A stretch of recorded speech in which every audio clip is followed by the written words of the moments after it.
Okay, we are starting now. January 3rd, 2025, Infinite Plane Saturn Day. We may be able to do phones today. I'm still working on it. I want to run a test at some point to see if the audio is intelligible. But we are at the end of the week, and I think most of it was about fires. Did we arrive at a conclusion? I mean, yesterday, it was like, well, the call-in system is kind of non-existent. I'm working off of my phone. And the Chromebook I have is temperamental at best. And so it's a little tricky, which is a shame because this used to be a caller driven program because we would field a lot of calls. But I thought it'd be okay to take a break from that while we consolidated our concepts and ideas in our framework here. But now I think we can open up phones again and address the wider world should others want to engage. I consider this after listening to that rando who came into our chat preaching Christian nationalism. And I realized, okay, well, I guess we should be, at this point, prepared to defend these concepts. I certainly don't want to kowtow to any orthodoxies or lies, or just scrape and bow before the gods of the status quo, the constructs they have that you have to just respect. It's like, no, we don't have to. Yeah, the Maduro, what's up with that psyop? I think it's funny.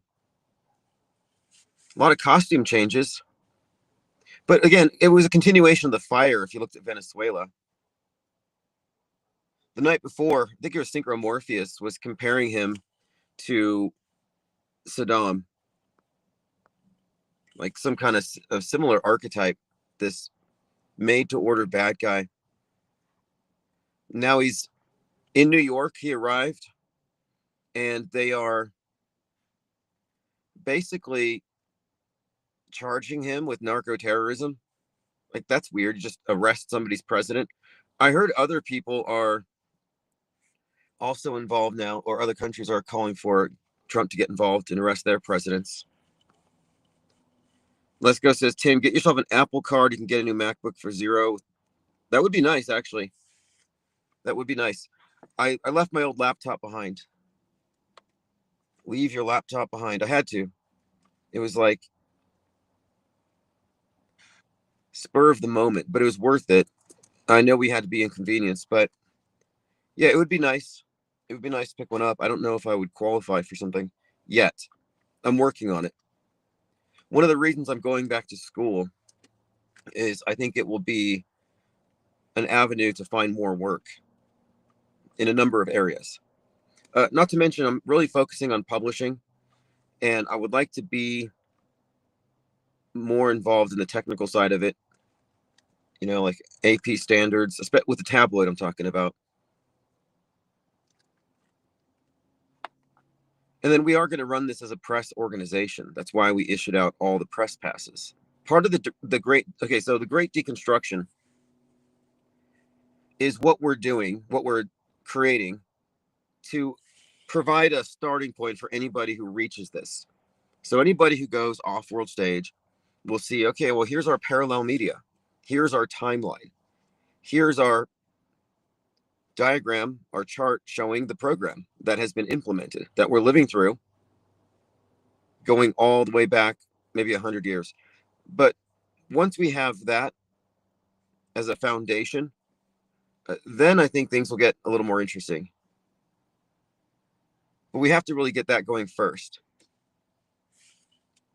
And again, the great deconstruction is kind of a group project. It's going to take a lot of people, a lot of hands on deck here, because we're not just connecting dots. See, what we've been looking at for years with these conspiracy theorists, with their numerology and all that stuff, what we've been largely seeing has been garbage content, a lot of noise, meaningless, fake connections. And so what we're doing is we're providing something without any of the noise. And we realized you can't really be heard or seen if you're in this alt media ecosystem. You have to get out of it. And once we've established this timeline, it'll be there for you to look at, for anybody who arrives to look at it and really think about what it's implying. And I don't know if you saw it, but I uploaded the whiteboard number 1. So I have about 6 whiteboards. And the whiteboards are basically backdrops for a 90-minute talk that I will be giving in the context of the book readings that I'll be doing to promote Handbook for the Recently Deprogrammed. And the book's divided into about half a dozen sections, and each one contains a specific concept, such as point of view, world stage, predictive concurrent programming, psychological operations, like these things that we talk about as they relate to media consumption. But there's a lot of, not necessarily jargon, but there are a lot of concepts that I think are better described visually, that you need a diagram to really see it, because we're talking about an invisible prison. And I think with each of these whiteboards, I should be able to articulate it in such a way that even a normie will get what I'm saying. Even if their takeaway is, this is too crazy for me. But at least they'll be confronting the basic premise, so it's not misrepresented. There's no reason to misrepresent what I'm actually saying here. You know, the low info, incredulous, dismissive take is, oh, you guys just think everything is fake. It's like, I've never said anything close to that. But every person who says that is implying that everything is real. You know, it's a credulous person being incredulous about the alternative perspective. And incredulity and credulity are both low info takes. We really have to aim for the skeptical take. And skepticism doesn't say everything is fake, but it says everything needs to be analyzed on a case-to-case basis according to certain standards that we've already established. But also, we're looking at consistency here, as in, this is a pattern, and it goes back as far as we can tell. And the reason this matters is, if you walk into one of our conversations and we're describing something as staged and simulated, and you're just like, there's no way this could be simulated. This has to be real, and you guys are crazy. You would only arrive at that if you weren't aware of the previous 10,000 fake events. We're talking about, and this is what my latest one I put up there was about time control. Because what we're fundamentally looking at here is the creation of this hyper reality. So we all live in the same world, we breathe the same air, we experience it the same way physically as far as what can be tested. Then there's an alternate timeline. And this is the one that consists of fake and staged events which are superimposed over the real one. Sort of like lies are superimposed over your concept of what happened. When somebody lies to you, somebody you trust and love, they lie to you, they augment your reality a little bit. And that's a key point about media. Mass media is a liar. That's the job. Its job is to lie. It's to conform you, not to inform you. But like all good liars, they lie to those who have trust in them. And they lie strategically when they're gaining something. And they lie, I guess you could say, in a very premeditated way. It's not like random lies. It's not lies with every breath. So we're not saying everything is fake. We're saying there's strategic fakery inserted into our news cycles. It only has to be a small percentage anyway. Like, the lie is only a small percentage of everything else the person says, but it permeates everything else. It bends everything else. And we've adopted the term news benders based on the 1968 play by that name, which had a newsroom visited by the Central World News Services. And what they do is they control the big picture, and they make sure that every news agency is coordinated with them as they implement fake events and plan our news 5 years in advance. So it sounds like a documentary, but it's a play. And having thought about this, that's actually what we're looking at. And that's what I put time control up for that whiteboard to describe past, present, future, history, news, scripted events that are scheduled to come. The program, in other words, the program like you'd have at a play, schedule of what's to come. But then looking at this concept and how far back it goes, as we started laying the foundation for this great deconstruction, I realized we're not just talking about news bending 5 years in advance, PR stunts, or psyops that influence a particular election. No, we're actually talking about something much bigger. What we're looking at here is history bending. These aren't mere hoaxes. These are historic events which become permanent facets of the world stage. They persist indefinitely, and they become part of our consensus reality, or rather the hyper reality, the augmentations, the place where fiction and reality are seamlessly merged. Plain Dakota says you need to make your artwork like this show. Okay. This is really ridiculously small. I can't read it. Okay, there we go. Okay, he said, Tim, you need to make your artwork this show. You should get a nice set like the host Red Bar does and just be real. I thought about that before. I considered it if I were doing, because I used to do that quite a bit. In fact, I was doing live painting a few years ago, and I started painting this guy who went by the name of Star Gods. And I was just doing a painting of Star Gods. I think I sold it for $50. And then I started painting my stalker. And halfway through that live stream, he had me shut down. So I kind of quit that. But that was a entertaining thing to do. I used to do live meme tutorials. Poncho Lefty says Maduro looks like Dr. Disrespect in that pic. Yeah, I noticed that he and Luigi kind of have the same aura. The way that they perp walk these guys. Tyler didn't get that. And I'm wondering if Tyler's getting any groupies or packs of furries. I mean, think about it. Luigi's rewarded. Wait, I mean, is Luigi getting all the groupies because of what he did? Or is it his looks? Which is it? I'll have to reassess that. Because I was thinking Tyler Robinson doesn't seem to have a fan base. Why is that? Because he took out a higher value target than Luigi did. Luigi just took out a CEO. This other guy took out the leader of the biggest conservative political action group. I mean, how do you ignore that guy? Does he get any fan mail? And they're called Luigiettes. No, Mangioniettes or something like that. Legions of groupies. I mean, this is like something that's gone on, I think probably since Charles Manson. I don't know. Like every serial killer. I know Richard Ramirez had adoring fans, both male and female. The males would like idealize him.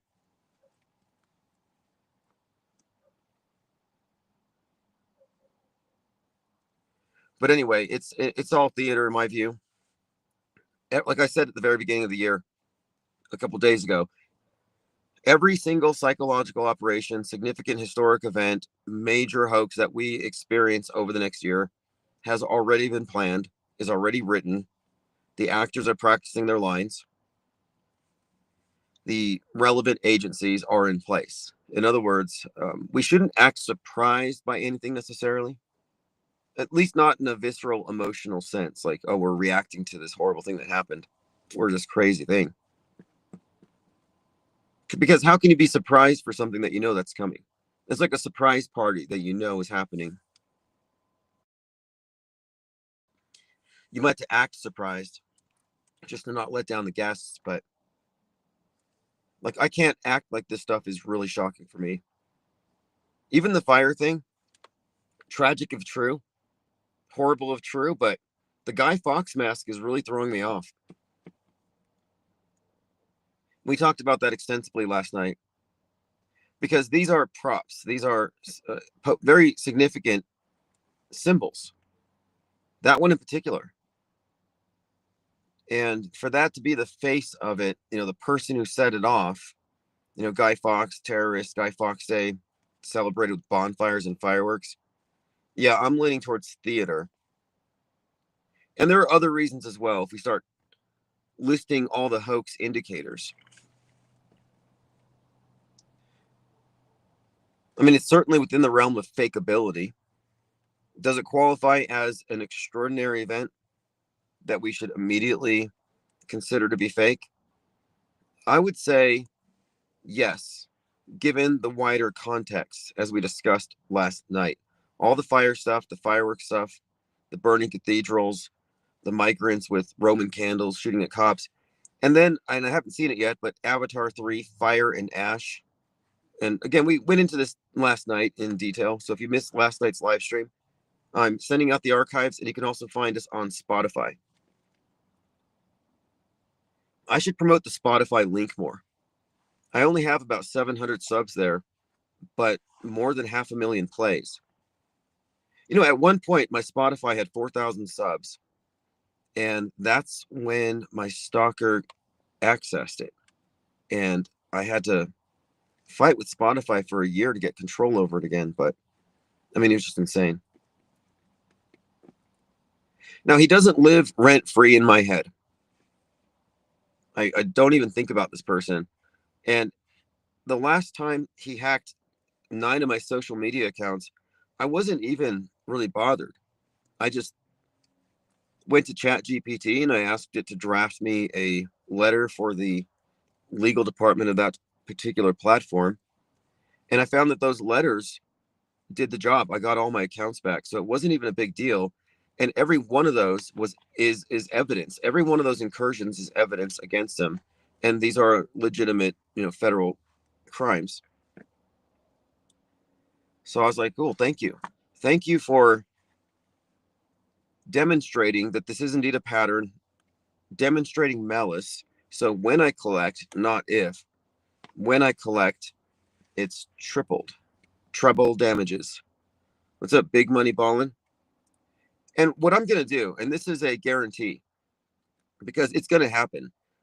It could be tomorrow. It could be in 2 years.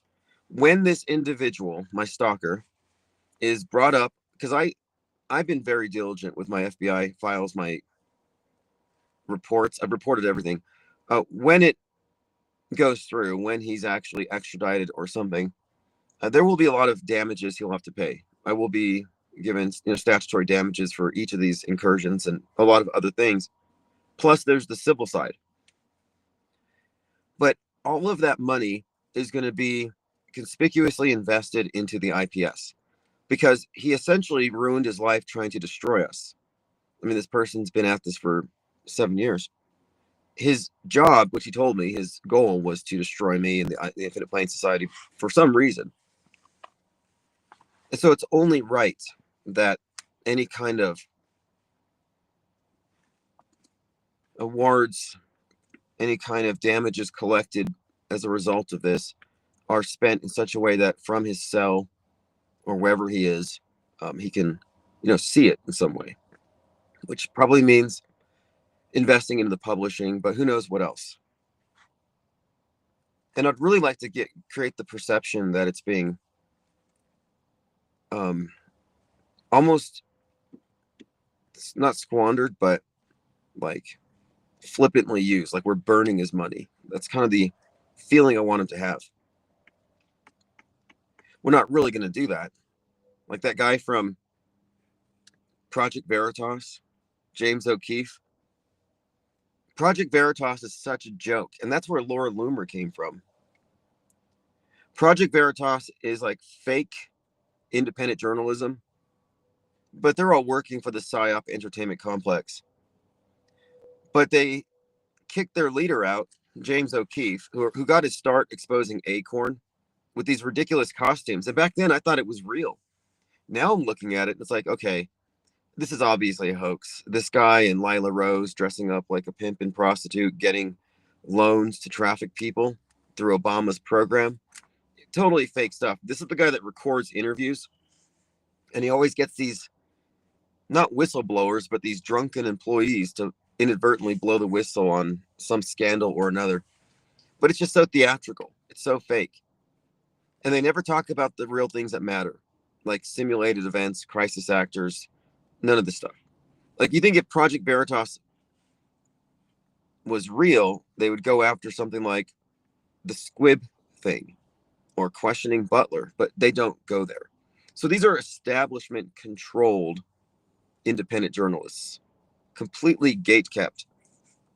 But anyway, my point is James O'Keefe was kicked out of his own company because all he did was he spent his money on parties, lavish parties, black SUVs, and choreography for all the crew and staff. Because all they did was they performed once a year at these parties. It was just ridiculous. They didn't do any real investigation.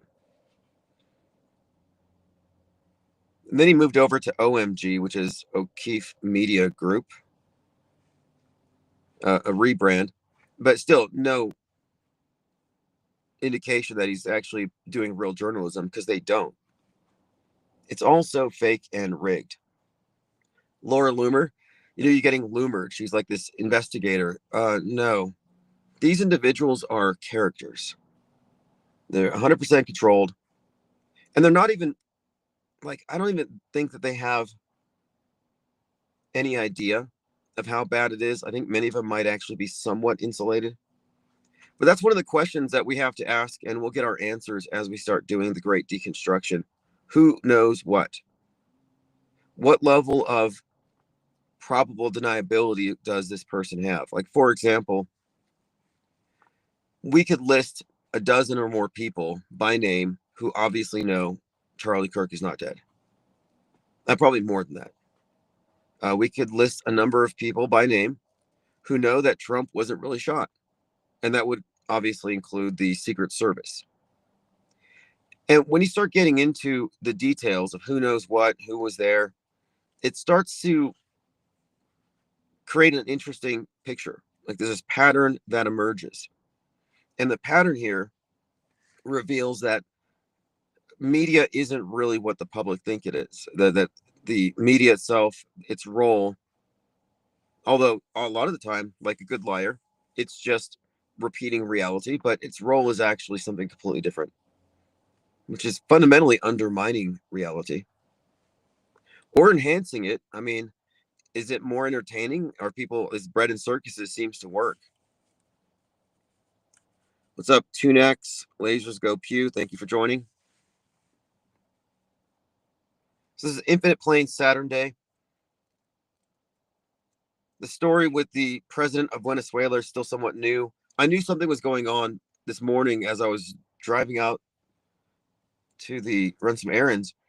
There was a mob of protesters. I didn't even have to look too closely. And I'm not trying to be rude here. I'm not mischaracterizing anything, but I can kind of tell a MAGA crowd from a Democrat crowd. I've just noticed the Democrat crowds are, I guess it's mostly a wardrobe thing, but they all just seem thinner. The MAGA seem a little thicker. And I think it might have to do with, I don't know, I've speculated on this before, sitting around doom scrolling, but I don't know. The Q people were not really prepared for a civil war. I remember that crossed my mind. It's like, if there was a civil war, I don't know if they're going to be able to have the endurance. Too much sitting around and eating popcorn. If you don't know, the QAnon was all about popcorn.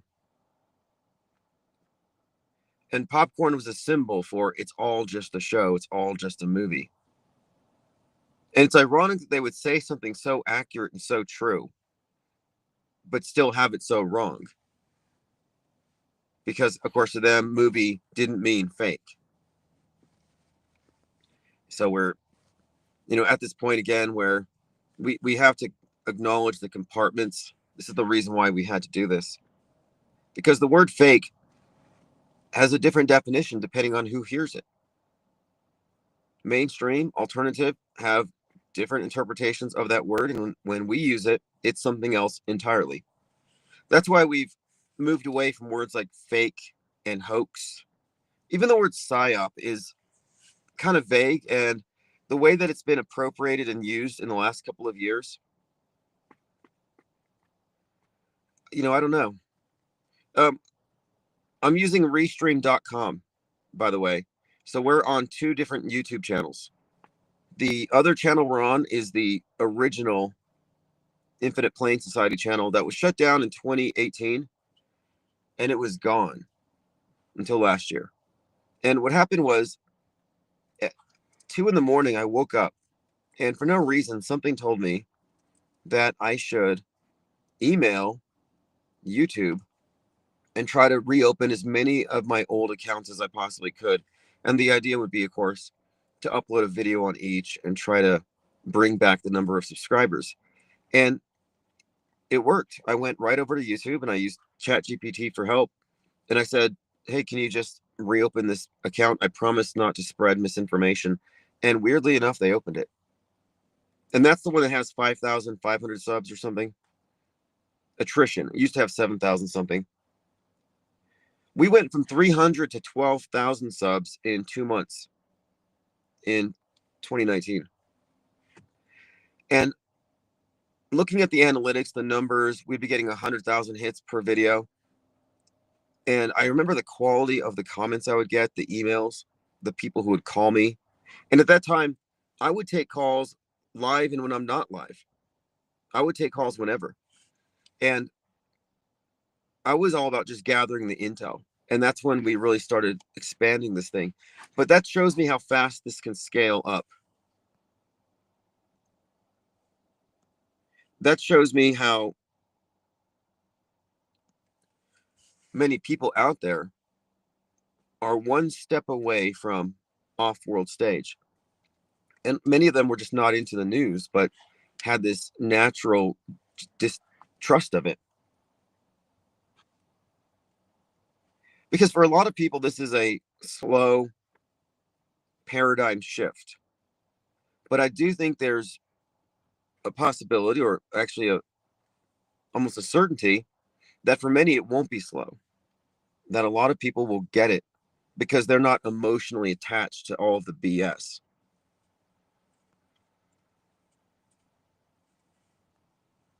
It's childishly naive, says Auto Hoaxer, to presume world stage characters aren't totally in on the know if they're all LARPing on.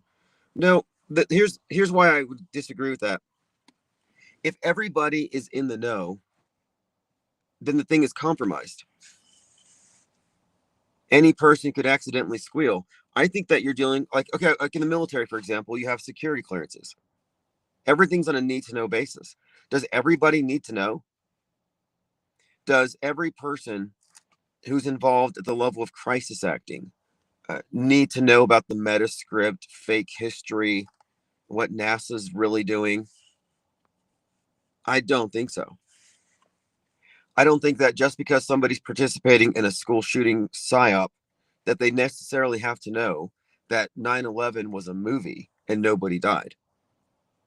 I certainly don't think that Tim Pool would have to be in the know about Charlie Kirk. Like he might have he's one I would say could be out of the loop. Same with Nick Fuentes. Nick Fuentes may genuinely be out of the loop. I think these individuals are insulated. Laura Loomer is 100% in on the Butler, Pennsylvania hoax, however. And then where do you draw the line? I mean, Joe Rogan's like, what's a psyop? He didn't sound like he was playing dumb. But you can't rule in everybody. You can't just say everybody knows. No, you have to start with who would have to know. Who would necessarily have to be in the know? So Butler, Pennsylvania. Who would have to be aware of it, that it was completely staged? Well, you would list everybody who was likely behind him. Brickman, Vincent Fuchsia, aka JFK Jr. in a hobo costume.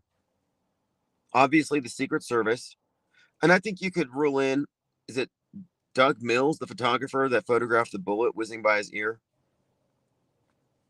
Obviously the fireman and his family. And then, of course, since the fireman didn't die and the family had the funeral and Trump went or something, then they're aware of it. So then, wait, the funeral home would have something to do with it. So you could remove the plausible deniability from people, but that's the way to do it. The way to do a deconstruction is to go with what we know, not what we believe, not conjecture, and we can't insert any assumptions. That's not how this works. What we can do is we can prove unequivocally that certain facts are true and relevant. We can demonstrate the efficacy of this way of modeling media, but we can't get into this. We can't become conspiracy theorists. Like, I'm not a conspiracy theorist. I think conspiracy theorists are emotional, unhinged, lazy, intransigent, and really impossible to have debates with because they genuinely can't admit when they're wrong.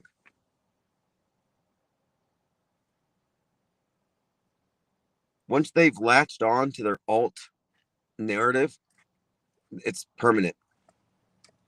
They're in an alternate version of the world stage, and they call themselves awake, which is a joke. Who was it that said, the louder they chant they're free, the more I hear their chains rattling? There's some statement. But I mean, I'm so awake. I'm so awake. We're awake. Wake everyone else up. It's like, no, you're in a mind control program. Kind of like religious people who proselytize. They act like they're awake. They act like they've arrived at some final destination, or they're on the path to illumination. They're awake, and now they need to share it with everybody else. But you can look at them and realize, no, you're just a Mooney. You're just in a cult. And conspiracy theorists in Trutherville, in alt media, are in fact in a cult. That whole subculture is a government-created cult. Copaesthetic says we should make an objective list of who would know, like the Metascript directors, up or down. Yeah, that's what I'm saying. The Metascriptors, what they wrote, the actors that are consistently used in roles that could be that you can describe as predictive programming roles. So, for example, we could talk about that actress from Snake Eyes who played the blonde girl next to Charlie Kirkland and who was also in The Heads of State. Well, she's in 2 movies here that directly correlate to a psychological operation. So I would presume that there's some level of insight there. The director would know. The director would know that his work is, at a minimum, would know that his work is being used as a propaganda vector. Would he necessarily know that the event was fake? I think so. I mean, I think it's very telling when you look at John Frankenheimer, the whole Manchurian Candidate story, where they introduce the MK Ultra assassin. That movie predicts the Kennedy assassination, but then later, that director drives RFK to the Ambassador Hotel where he's killed by a mind-controlled assassin. So Hollywood has always had this close relationship with government. So I think, yeah, the directors would be in the know. Doesn't mean that the actors in those roles, though. That's kind of debatable. Again, I'm going to need to know basis. And even if they're aware that events are being faked, like let's say someone is generally aware of, like they take part in terrorism related psyops, would they know that the shooting psyops are fake? It depends on the person, I would imagine. I don't think there's some breakdown where someone's told a lot of stuff. I imagine this to be very compartmentalized. And one of the points that I made is we don't have this distinct 2-tier society where it's the programmed and the programmers. Because the programmers consist of everyone from the very bottom level influencers who are informants to people who are actually acting on the world stage, the Erica Kirks. And the programmers would be at different levels of awareness about the big program. For example, so Erica Kirk, for example, obviously knows that Charlie's not dead. Does she know that moon landings are fake? Is it safe to say that she's aware that Sandy Hook or Boston bombing or Parkland are also hoaxes. Like, I really don't think so. I think we have to look at this more as a military operation, which makes all the more sense when you look at Lieutenant Colonel Michael Aquino, Mind Wars, from PSYOP to Mind Wars.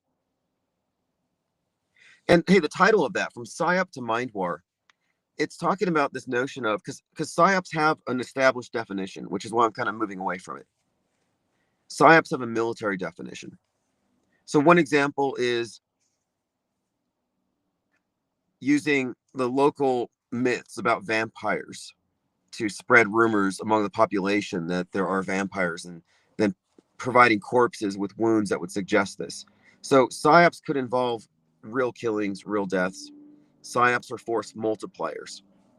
And what we're talking about are theatrical productions, simulations. And Mind Wars is about simulation. Otto Hoaxer says, is Fritzmeyer's books to create undetectable mind-controlled slaves fabricated rubbish? Okay, so here's what I think about this, because I'm very familiar with it. I read that like lots of times. Sprigmeyer, I was deeply into him, Michael Hoffman, James Shelby Downard, and a few others. And Fritzmeyer's book about how to create a totally undetectable mind-controlled slave has the idea that MK Ultra involves splitting a person's personality into multiple personalities. And then this person is then utilized as a spy, as a sex slave, like they have all kinds, or as an assassin, because these alternate identities that are implanted can be activated at any time by their handler. So you have a handler who's the programmer, and then you have the programmed slave. And I've heard about this, and I thought about it, and I read about it. And what I concluded at the end of my research on it is that that's a cover story for actors and directors, because we have evidence of actors on the world stage, and it's safe to say those actors have directors. You think Erica Kirk is just winging it? You think they're just making it up as they go? No, they have directors. They have special effects crews. They have writers. So my point of it is, we can establish that what we see on the world stage are actors with directors behind them. And I think the cover story is that these are the mind control angle here would suggest that these are, like, for example, Adam Lanza or Nick Cruz or any of these latest shooters. It would suggest that these are like mind controlled, like Manchurian candidates. And if they're mind controlled, then they would necessarily have a program, like an alternate identity that they are somehow triggered into activating. But I think that, again, it's sort of like cloning. You know, a lot of people talked about, oh, there's clones. And I'm like, well, I think clones might just be a cover for hyper realistic masks, for deep fakes. I think that every real facet of this has some kind of misinformation noise to attach to it. So no, I'm not a believer in Fritz Sprigmeyer. And again, I've read his stuff, and it's interesting, like the 13 Illuminati bloodlines and all this stuff. But I think it falls into the category of lore. And it's certainly more interesting than a lot of things that I've heard. But I don't believe in multiple personality mind control slaves. I do believe in actors who have multiple roles, multiple scripts. Like Wayne L. Sexton. You know, 5 different roles, 5 different characters, 5 different psyops. No need to include the idea of Illuminati mind control operations. Now, as far as MK Ultra, the program, yeah, there's a program, there's some research into it, but I think there's some, I think the term MK Ultra, when I use it, is true. As in, I do think that we are, because that refers to trauma-induced mind control. And I do think that is what we are subject to, where you are given implanted ideas, associations, and these things are triggered, activated. You know what the misinformation effect is? How they get you to recall something and they influence your memory with additional information. Like there are all sorts of ways where you could argue that we are being in fact programmed and manipulated, that our minds are being messed with. But I don't think we have to reach into the satanic ritual angle. I'm trying to get away from the woo. It's such a perfect cover, but then it's kind of hard. You're like, well, Mind Wars, PSYOP to Mind War, Lieutenant Colonel Aquino was in fact a high priest Satanist from the Temple of Set.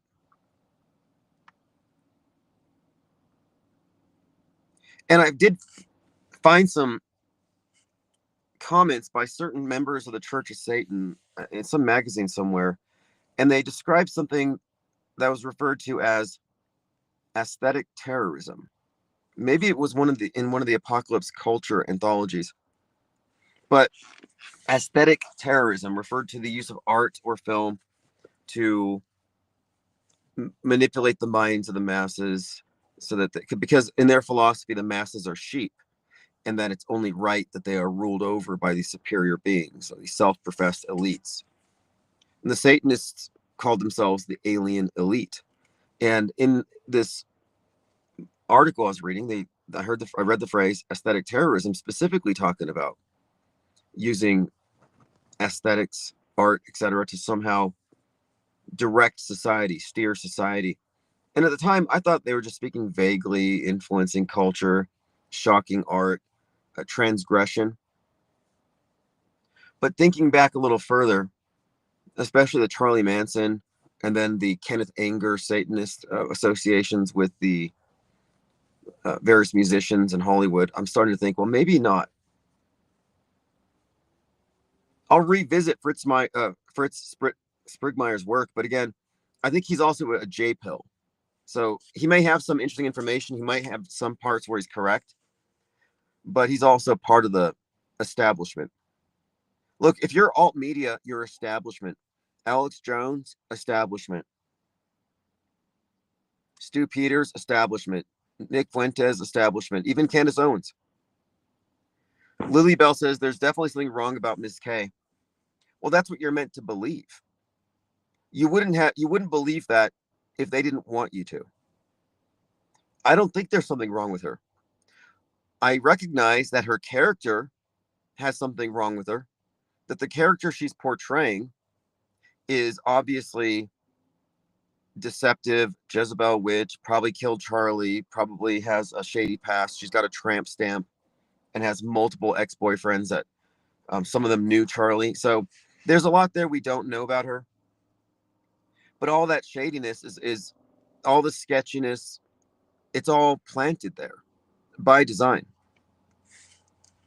You're supposed to have these opinions. And I know this because everybody in my circle, my real life circle, they all think that Erica Kirk is evil.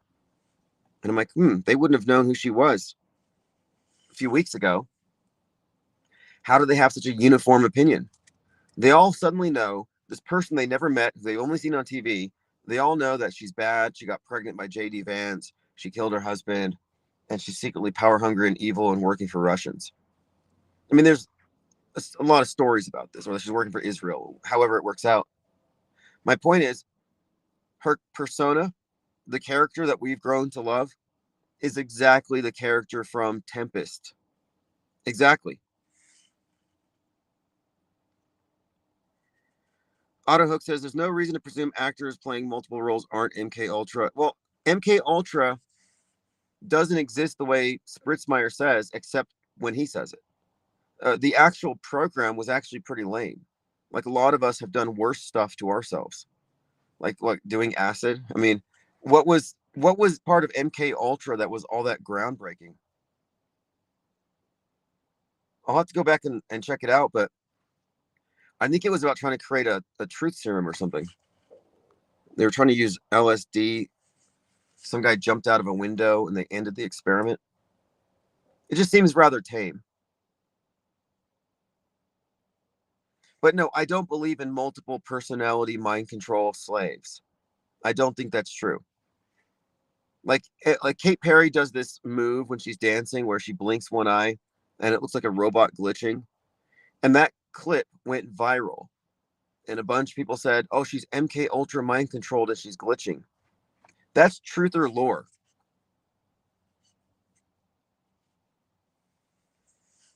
I've listened to interviews with Fritz Brickmeyer, and I definitely heard a lot of what I would consider to be J Pill style rhetoric. When people use certain euphemisms like bankers, or they overemphasize the control of a Congress by Israel, I'm like, okay, you're on the right side of the duopoly. But no, I don't believe in that stuff, and I'm sure you might believe in it. But one of the points I've been making a lot lately is beliefs have no place here. Show me what you know. Show me a mind controlled assassin or a mind controlled anything where you give me the code word, I'll say it, and this person will change personalities. Like, I don't believe that's true. I wish it was true. I would do it. If it was true, you could hire a psychologist, maybe even black market something. Hey, could you give me an alternate personality where I'm actually very charming and smart and articulate, where I can go out on dates and I need a keyword? Like when I see this, or when I smell this type of cigarette, or I drink this beer, I want this other personality to take over. Like, that would be a valuable service, but that's not a capability of the human mind. And the whole theory is that if they traumatize someone, they can split the personality and insert an alternate personality into them who can then be activated. I don't think that's true. I think the evidence only supports that we're looking at actors who have multiple roles. And the use of actors and spycraft, not new at all. And it's not because they're mind controlled and have their mind split and that there's some kind of covert agents in that sense, but it's just more like regular agents, regular spies. Jenna Lovecraft Reef says, I think Kate Perry's eyelash glue was sticky. Okay, I thought she was doing some kind of robot thing. I'll have to go back and listen to what she said about it. She's dating, maybe even more serious than that, but she's with the son of, what is it? Who is Justin Trudeau? Who's his dad? There's this rumor that his dad was actually. I'll have to look into it. I don't want to spread any false information. Thank you again, Big Hair Tsunami, Jason Abadi, Just Saying, Flat Lander, Mossman USA, David John, Fly White Guy, Linda Curtis, Blatt Lung, Nothing Major 777, and Travak have all received blue wrenches.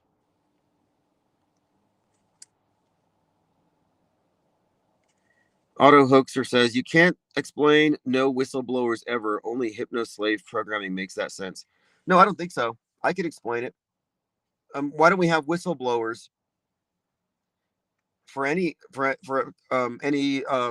classified military weapons? Or why don't we have whistleblowers for anything for that matter, regarding these fake news events? Well, I think it has to do with the fact that people are signing agreements and they're not doing anything illegal, and they're being paid, rewarded. What would be the incentive? What would be the incentive to throwing away a good gig and violating a non-disclosure agreement? Like, what would be the incentive? These are actors. And if you think that people are just so good and moral and righteous, they would feel bad, so they would have to tell somebody, you're projecting. And I notice this happens a lot. A lot of good people project their nature onto others. Like, oh, I wouldn't lie for $50,000. I wouldn't lie on the news for that. That's horrible. I would definitely expose this. Not a lot of people think that way. I mean, I don't know the stats, but when I put out an ad for a crisis acting company, I had hundreds of actors emailing me who were willing to lie on TV for $50. And you violate an NDA, there's repercussions. But I think the mind control stuff is truth or lore, which is distracting from the real mind control. So like here we are talking about this hypothetical mind control system where the Illuminati are splitting minds with trauma, inserting false personalities, and hypnotizing all these people. Okay, that's possibility A. Possibility B is that these are just actors. Well, I'm going with B because the use of these actors in staged events has put humanity under mind control. 8 billion people, if you want to believe that, exist in a singular synchronized paradigm, the result of mind control, control over time, control over worldview, control over psychoepistemology, our very operating systems. So, like, why do we need to insert some fanciful sci-fi version of mind control that may not even exist to explain something when we can see the results of what has been done with very mundane means? Theater. Theater as a tool of governance.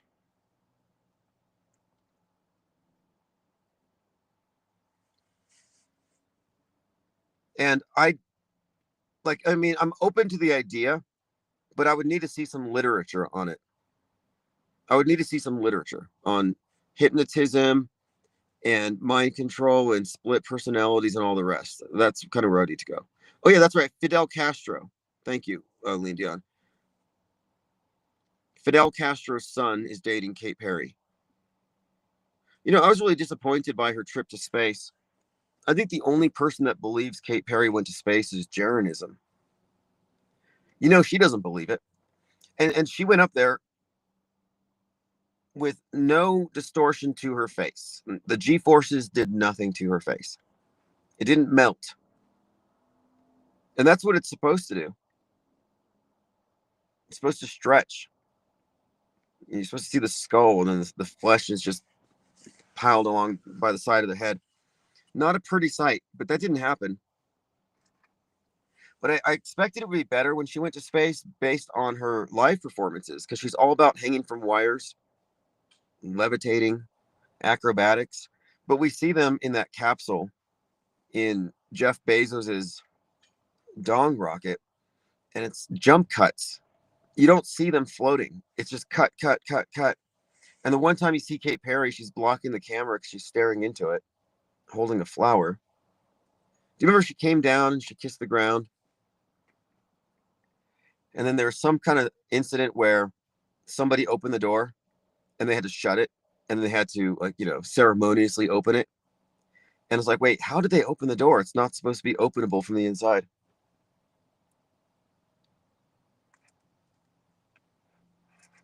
For all his money, Bezos has got the worst special effects when it comes to space fakery.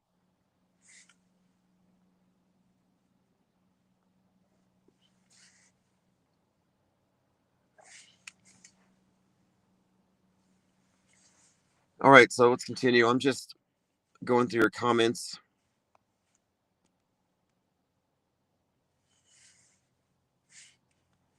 Busy56 says, Tim is asking, Plain Decode is asking why his comments stayed up so long and why his normal chats aren't going on the screen. He kept asking about something. I was getting distracted by his comments because I can't change the title. I don't want to explain restream.co. I don't want to get into tech support stuff at this moment. And so I was like, okay, I got to get my focus here because I can only see one chat at a time. I'll put him back on the screen, but I can't field any questions about the title of the live stream or boring stuff that nobody wants to hear about. Like, we have to maintain our focus here.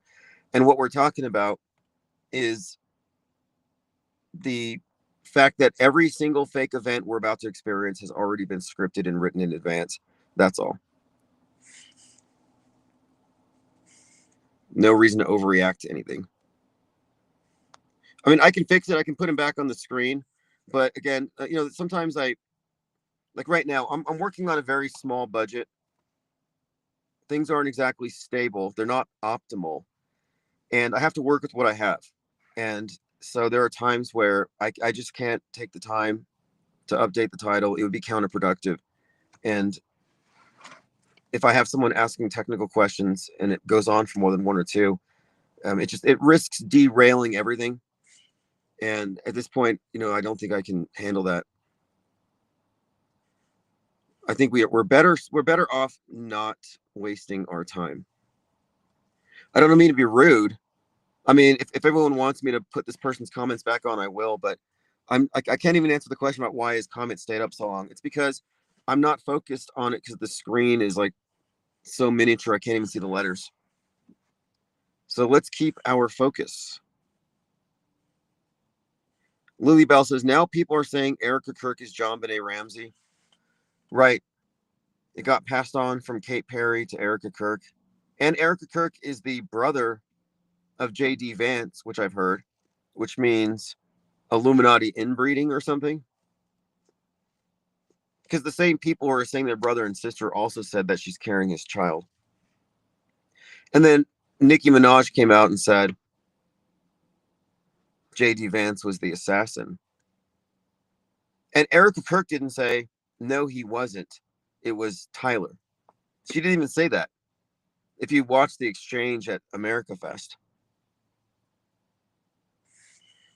You know, I could find a better format for the chat and stuff. I'm just like usually what I do is I have a separate laptop so I can look at the comments elsewhere, but I'm not indoors. I'm sitting in my car, which means that I'm limited right now. And my laptop doesn't have a Wi-Fi connect, so I don't have a secondary device. That's why it was bothersome for me to have random comments popping up on the screen.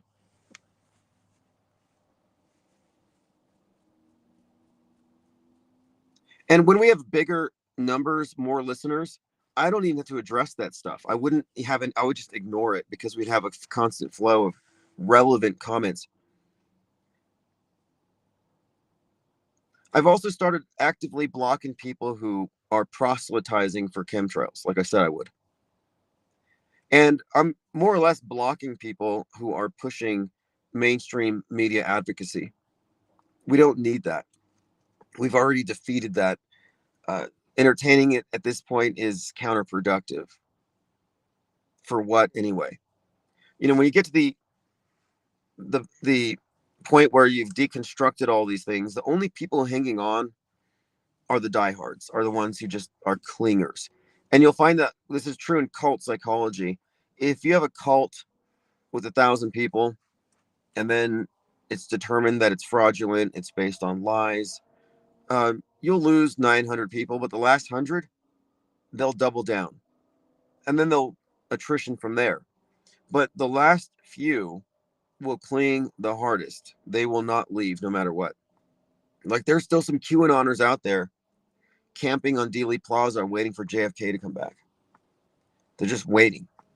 And anytime there's anything that, like for example, I saw a Q drop come out for Venezuela. There's some Q drop that vaguely hinted about something that could have alluded to it. But this thing was posted in 2017. So you're taking a stale 9-year-old anonymous posting from 4chan and trying to suggest it had some predictive value, some military intelligence value for what just happened. You see, the flaw there is they're suggesting that things are planned and scripted, and Q is giving them hints about it. So it's like they're weirdly right in some ways, but their methodology, their approach, and many of their presuppositions are just wrong and screwed up.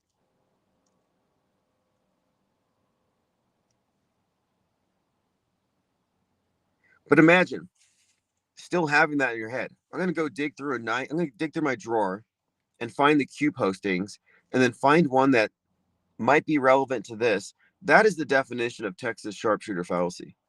Selectivity bias, that's cherry picking.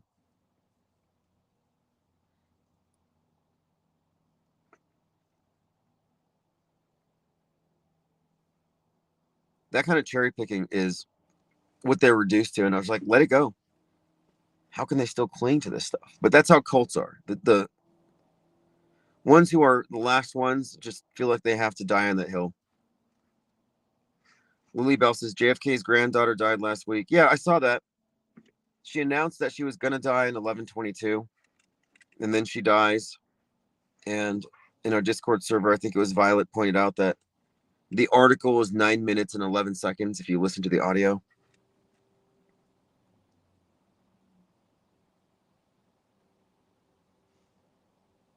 And then Trump just, of course, renames the Kennedy Center the Trump Kennedy Center. And last June 11th, he was there posing in front of a JFK statue with his head superimposed over JFK's. Very interesting association to make.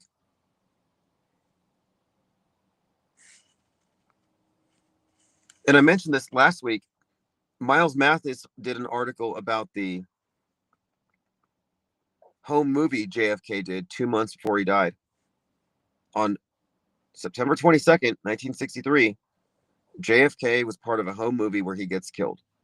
And his Secret Service were part of it. And they used a lot of Heinz ketchup instead of blood. What's up, Diana Southard? Thank you for joining. So this is just open topics, Infinite Plane Saturday. I'm kind of constricted here. We don't have a phone at the moment, and I don't have a secondary device. I was actually sitting out here because I have a coffee.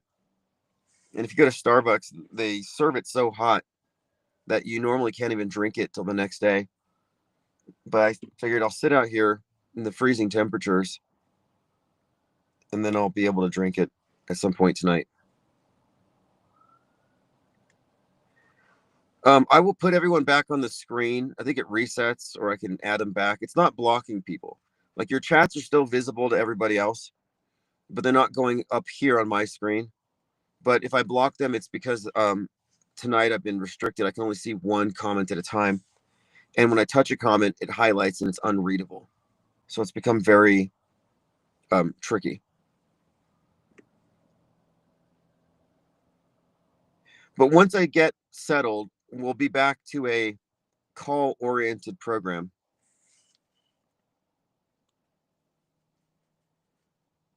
Otto Hoaxer says, why have there been 0 deathbed confessions by lifelong world stagers with nothing to lose by snitching?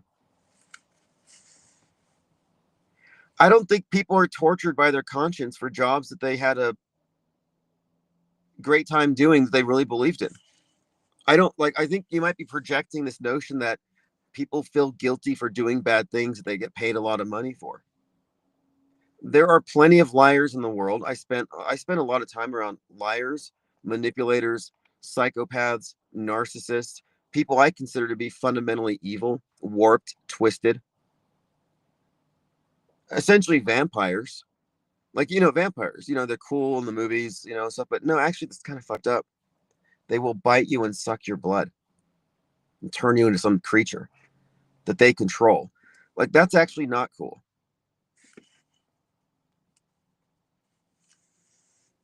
And there are people out there who are fundamentally vampires. So the idea that someone gets paid a lot of money to take part in a gig where they're helping to co-create history, manipulate the masses, they're taking part in psyops, they got security clearances, they're working around a bunch of people with a lot of cool badges. The idea that at some point they're going to feel so bad that they're going to have to just tell somebody before they die. I mean, Werner von Braun kind of did that to his assistant. He said, yeah, they're going to fake an alien invasion. Werner von Braun, there you go. And look, we're talking like David Hogg's not going to be dead for another 70 years. Like, how old are the crisis actors we're even talking about? None of them are hitting the deathbed age yet. So I don't expect any confessions soon.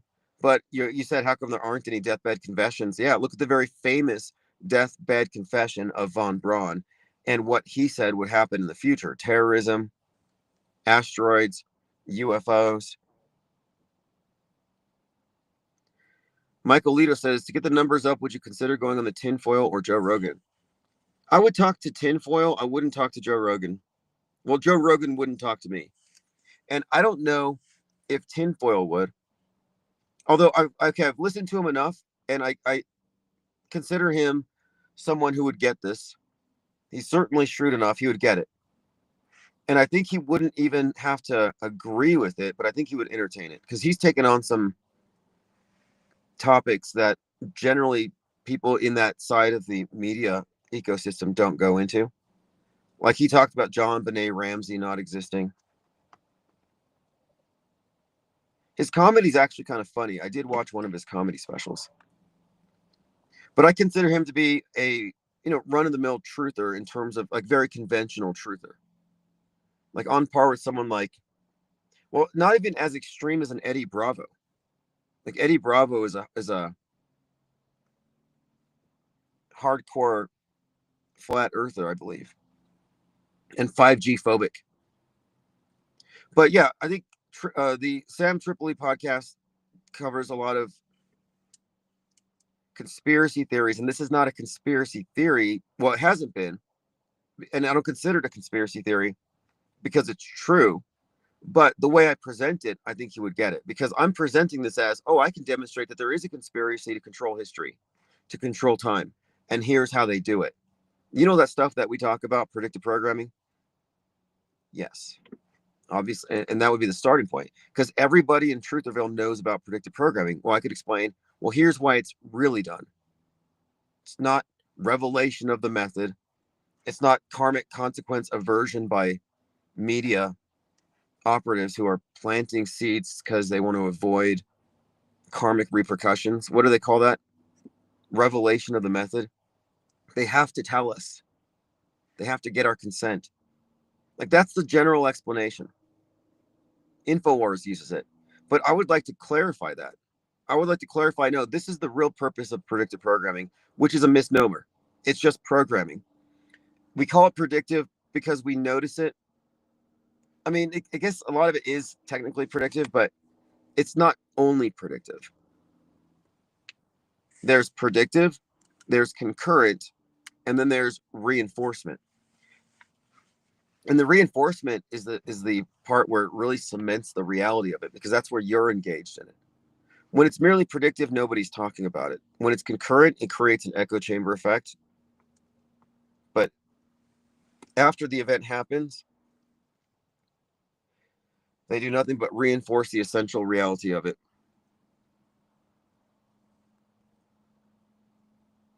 Synchro says they probably all believe they're doing something to help humanity, acting out fake events to teach us things without real events having to happen. Lily Bell says crisis actors are paid liars. It's their job choice. They're not feeling bad about anything. Yeah, I don't think that it's logical to presume that you would need to use some kind of sophisticated mind control system for splitting people's minds to hypnotize them for life so they don't tell everybody. A lot of people are liars. There's manipulators, there's criminals, there's sociopaths. I had this pretty good book on sociopaths. I can remember the name of it. It was a study, but it was something about the idea that not the premise of the book was that we think of sociopaths or psychopaths as people who are engaged in violence or antisocial behavior, but a lot of them blend in perfectly. But they still have the same. Oh, it's called Without Conscience. The book Without Conscience describes how the majority of the people who lack a conscience aren't committing criminal acts, but they're blending in perfectly. And that's why I alluded to all of the psychopaths and narcs in my life, is that I've witnessed it firsthand. I've experienced firsthand what people will do to others just for a little bit of power and control, a little bit of leverage. So it's a no-brainer to me that there's an army of terrible people just waiting to be recruited into this thing. They laugh when they do it.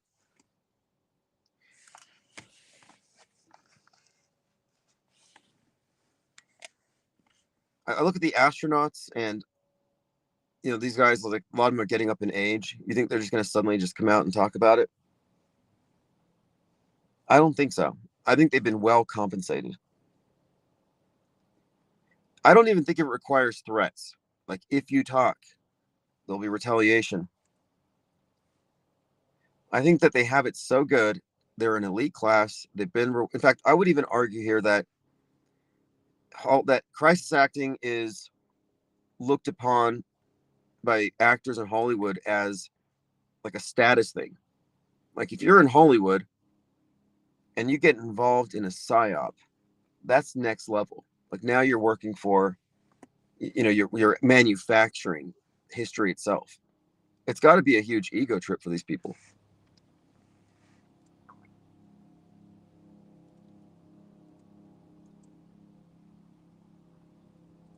And I'm not sure what's in the NDAs, the non-disclosure agreements, but non-disclosure agreements are not binding for illegal activities.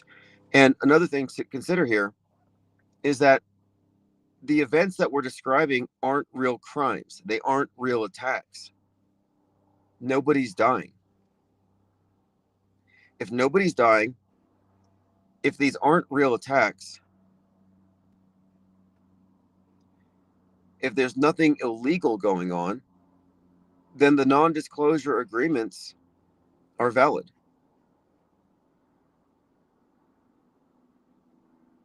they're binding and very rewarding. You have to also consider the money factor.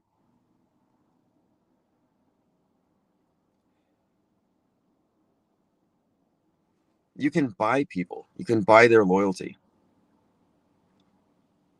Another thing too, and we've experienced this personally, when the flat earth topic started blowing up, the IPS think tank had recruited among our various street activists and people who were interacting with the public, Mad Mike Hughes, the daredevil. But we also had some street activists, who would basically live streamers. And our objective was we're trying to get this topic out there into the world. We want to get it out of the YouTube echo chambers and create discussion in the mainstream because they're not ready for it, because it's funny, entertaining, and it's inconvenient, and they have to deal with it because there are valid questions that have been raised in that whole conversation that needed to be addressed, in my view. That's why we did the billboard. We did the research flat earth billboard outside of an airport. And then I got in touch with media to address it. We had people go there. We created the story to get it out of YouTube, to blow it up. But at this time, we started getting a lot of attention because the Daredevil became a viral story. The New Yorker wrote a story. We had quite a lot of buzz. And at that time, we had a number of people who were doing activism in the street that I would be like, hey, look, we'll get you 1,000 subs so you can start monetizing. And whenever I'm live streaming, we'll just go over to your channel. And so we would have this particular individual who would go out in front of baseball games when people were walking in, and he would just say inconvenient things like telling people the earth is flat, moon landing was fake. And we would laugh at people's reactions, and he would start these conversations, and it was kind of fun back then. He actually started, that person I'm referring to started when I counter protested a climate change event. But my point of it is, this person was doing street activism for this topic. And I didn't know him personally, but we interacted. Well, later we find out that this person was on parole for horrible things. And then he gets a gig speaking at a flat earth conference where every other speaker is an offender of some kind. And it gets even worse. If you don't know about Flat Earth Pizzagate, it's pretty bad. But what we had ascertained here is that the entire community was being steered into conventions. It was being directed and steered, and those who weren't like Bible believers were outgrouped. We weren't really invited. In fact, Mad Mike Hughes was only able to get into the conference because we told him to just go, and that if they didn't let him in, we would call the media and make an inconvenient story. So we kind of forced the way in, and they resented it because they were trying to control it. But the whole thing was run by cops, feds, people with mainstream media connections, and a bunch of criminals on parole, like people who have done horrible things. And what I'm suggesting is that it seemed to be the case that a lot of the people who are taking part in these various psyops and propaganda campaigns online are people who've made deals with the system,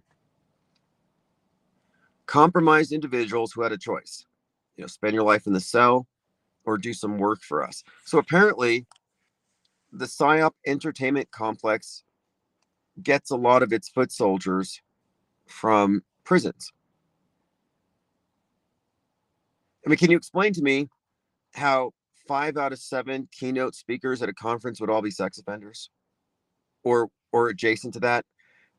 Explain to me how this is all insane. Like the organizer of the conference's best friend and another conference speaker did a 6-part flat Earth documentary, and one of the guys is in prison for life for making content, Pizzagate like stuff. I'm like, wait, these Christian flat earthers are all connected to just scum. Why is that? It was really strange. And it was pervasive. And it wasn't just them. And it's not just the flat earth topic. It's like the whole conspiracy theory crowd in general. There's a lot of shady people with very dark pasts. And it seems to me a lot of them are propagandists who've been recruited. Feds and peds.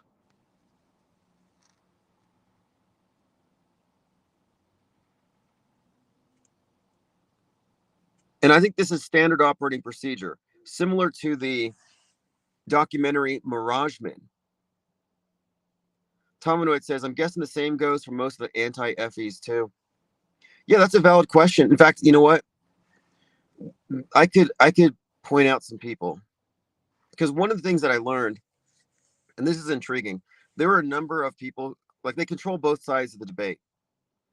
And there were a number of anti-flat earth presences who were moving in these circles, and they all connected in the same way to the same individual who was doing intel for the Denver Police Department.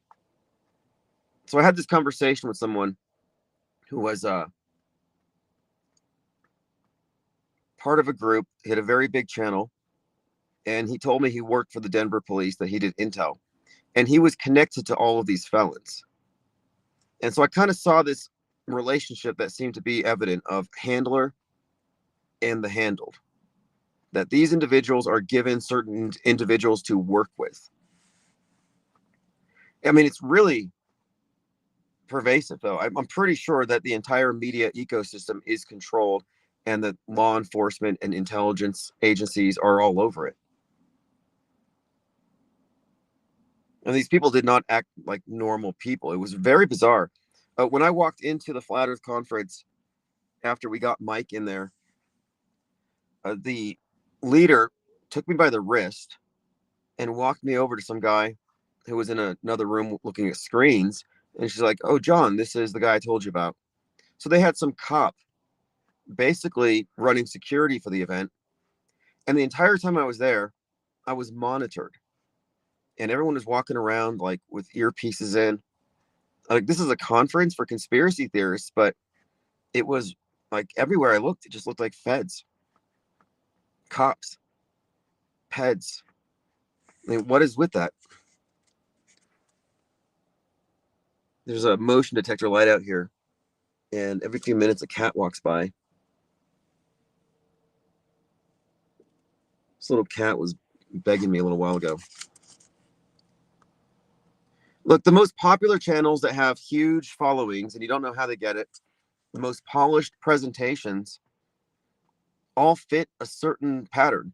Like, find me an influencer in the flat earth community that doesn't have a mugshot.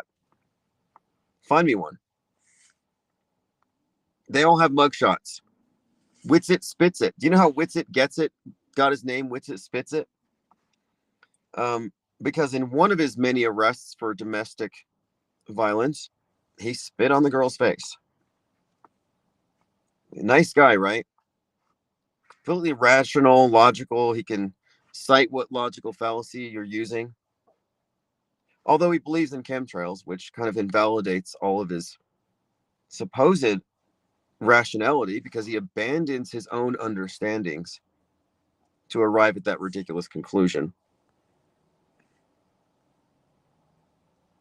Yeah, we have a documentary, you can find it, called Behind the Perv. Otto Hoaxer says flat Earth is an Illuminati card equals not a topic elites want silence. Right. Well, what they did is this: media skeptics who arrived at it through critique of the space agencies were not looked at as skeptics of media itself. When we're looking at fake events, shootings, terror attacks, weapons of mass destruction, we're questioning everything, plus moon landings.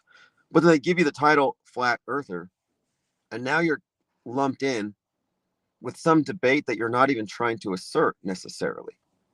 Because the globe model's being questioned, sure, you're questioning what you've been shown, but that does not mean that therefore you're asserting an alternate model.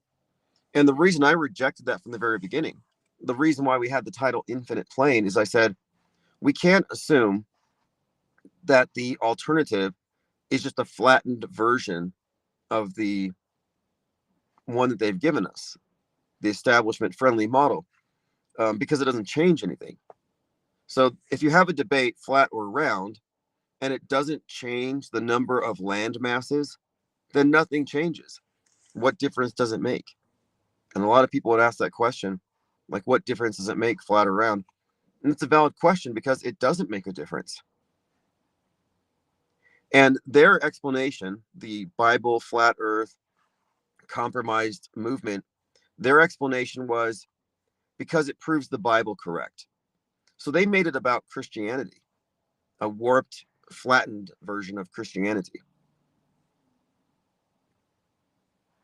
Now, that debate excludes from the conversation the idea of more land or some kind of alternate concept.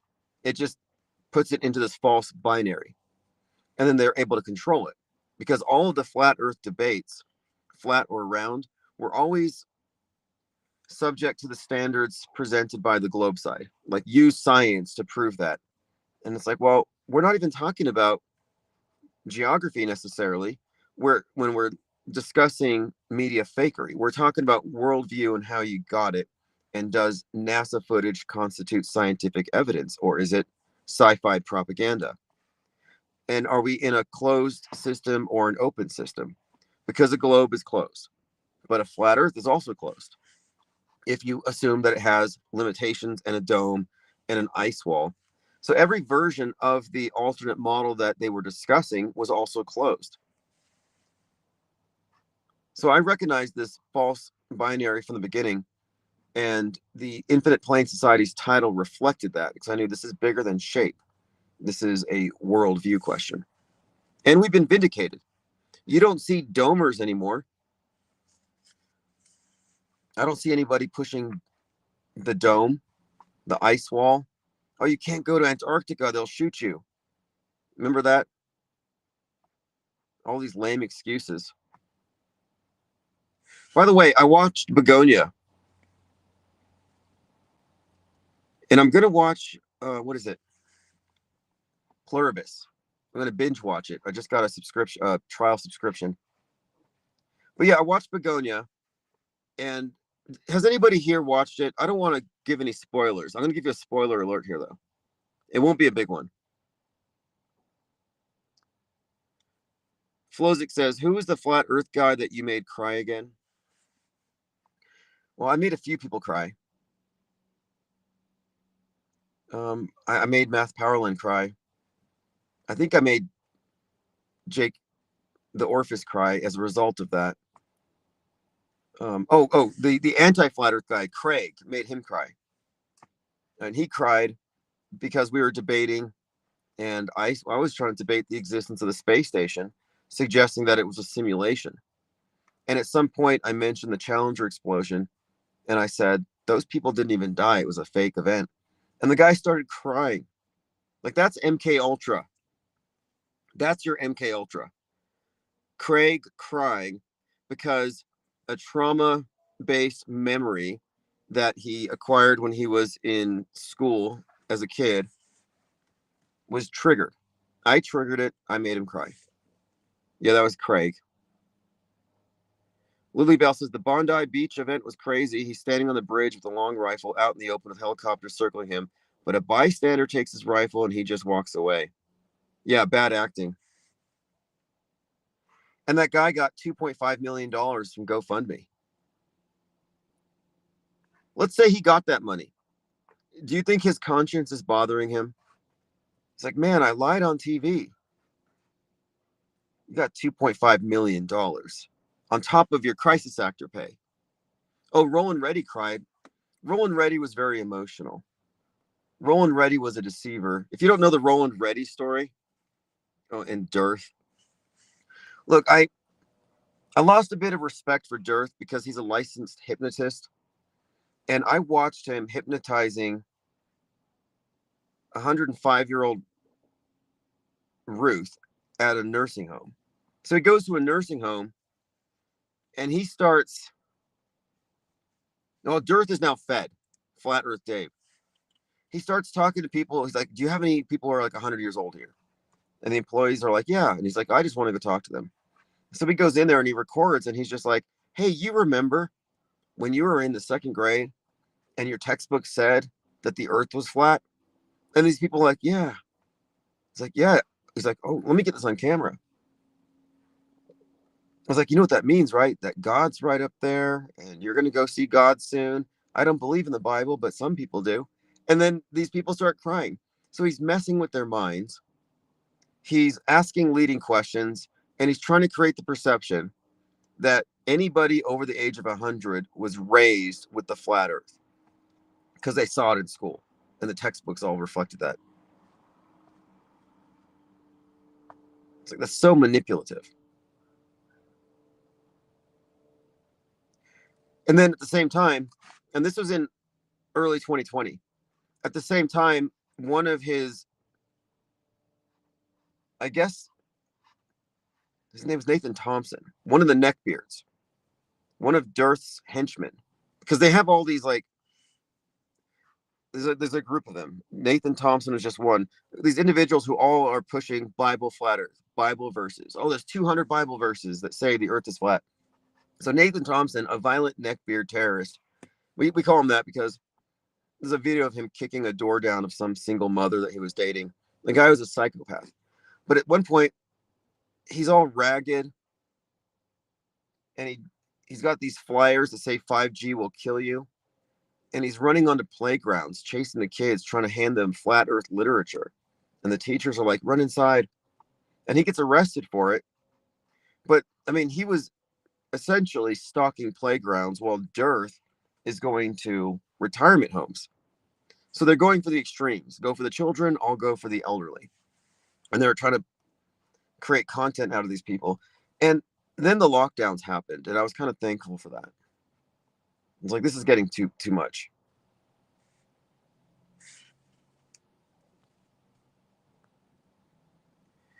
Nate Watley says, the only place I saw a flat earth before was an illustration in an old Bible at a church I went to.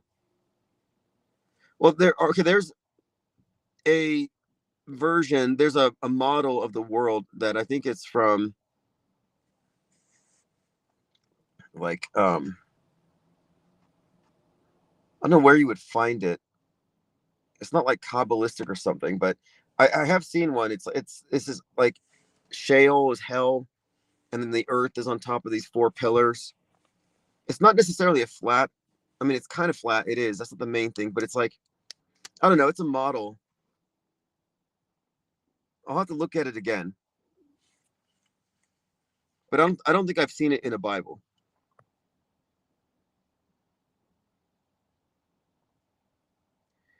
Otto Hoaxer says, Fritz Sprigmeyer recently told me the Jesuit list of 13 papal bloodlines was nowhere to be found until he put his book out. He said it was to deflect from his research. Lean Dion says, closed set. He wasn't on Bondi Beach. It was nearby Archer Park. Yeah, Flat Earth Dave fed. I mean, that's ridiculous, right? Now, here's the thing about him. The reason why we gave him a hard time wasn't just that he was trying to hypnotize old women, but it's also because when we found out that our street activist was guilty of these horrible crimes, Flat Earth Dave defended him. A lot of people did. Karen B defended him. Everybody defended him. So I created this documentary called Behind the Perv because they got behind him. They said, no, IPS is bad for bringing up this guy's criminal records. IPS is bad for trying to get this guy canceled. IPS is the bad guy. And Karen B's like, I'd let him babysit my children. Like, that's crazy. And I don't even want to talk about what the guy did other than to say that he carried on a relationship for more than 6 months with a minor. That's how bad it was. And he got caught because he was sending flowers to the house and the mother got to it. And anyway, he went to jail. And then next thing you know, he's working for the Flat Earthers. And Flat Earth Dave said to me in a message, because I texted him about it, I said, how are you defending this? And he said, give it a rest. He thought she was 18. The girl lied. I was like, what are you talking about? That's not an excuse. That's not exoneration. That's just plain turning a blind eye to something evil. In fact, I have a screenshot of that particular quote. That's probably why he doesn't like me. And I don't go around collecting dirt on people. But I saw that quote and I'm like, wait, this is a keeper. Thank you again, Big Hair Tsunami, 20 wrenches. And look, I'm doing, like I said I would, I'm doing the whiteboards. So I released whiteboard number 1 for members, and then it got released to the rest of the channel later. And that's going to be the pattern. So if you're a member, you get the first access to these whiteboards as I produce them, and I'm working on a series, hopefully daily. And then the next day, I'll let them go for everyone else. But I want to get, comments from people who are members first. So WOPR, JG, Venomous rather, Princess Buttercup, Michael Jones, My Third Eye, I Gillis, Super Jimbo Kimbo, AJob 266, Psyops Matter, Edward Hopkins, the Unknown Realm, J.R. Oakley have received memberships to the Blue Wrench Lodge. Also, Bob Franklin, Ready or Not, Matty Ice,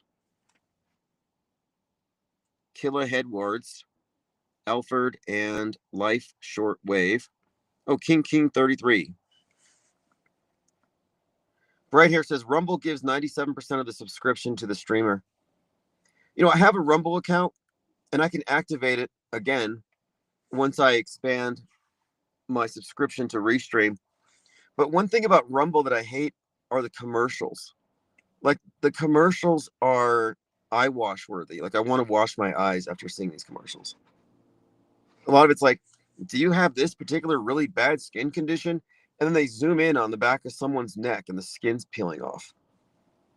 Or it's like, try this and lose 5 pounds while you sleep. And it's got somebody stirring something in a pot. Like, all these weird, like, home remedies and stuff for skin or swollen feet or, bleeding something. Like, this is just gross. Like I used to go to WorldNet Daily doing my right-wing research, and I would see these ads where it's like a wound on somebody's finger, like an uncovered wound zoomed in, like some medical illustration. I was like, okay, I'll pay to get rid of these ads. So if it wasn't for the horrible ads, I would be all over Rumble and promoting them, but I do have a Rumble account. In fact, I had to relog into it because that was one of the accounts that was hacked by my stalker. It was compromised and I got it back.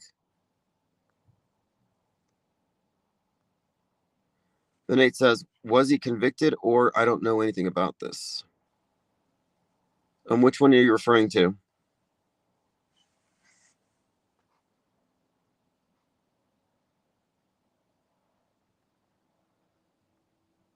Oh, yeah, he was convicted.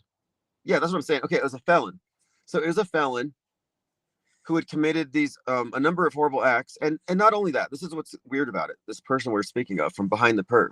Yeah, so he was convicted. And he probably should be spending the rest of his time, the rest of his life in jail. But yeah, instead he's working for Flat Earth Dave. And like, that's weird. But then once a year, he would go out to Thailand, and then he would come back, and he did a lot of GoFundMe accounts for flu and everything. And he'd always, I mean, this person was a grifter. But then he was best friends with this guy named Wes. Wes Stacy was friends with Mark Sargent and others. And Wes was a content creator who was doing like flat earth comments, group chats and stuff. Well, one night he's sharing his screen and he's doing a web search, and he inadvertently shows his browser history. And his browser history was quite revealing. And this is part of the documentary. And it was bad. Like the stuff he was searching for, if you read down the list, I mean, it went from weapons and knives to certain categories of models, inappropriate ages, just insane stuff. So we went through all of his content. We found a lot of questionable stuff, and we called him out on it. And he dug himself a very deep hole, and he admitted to everything. But it gets even crazier when you get into the fact that he is associated with this other guy with the same predilections, and this guy's son is serving a life sentence for crimes that he committed when he was a teenager. So, look, there's a lot of sick people directly involved or 1 degree separated from the organizers and the influencers in the whole flat earth conference community. It was insane.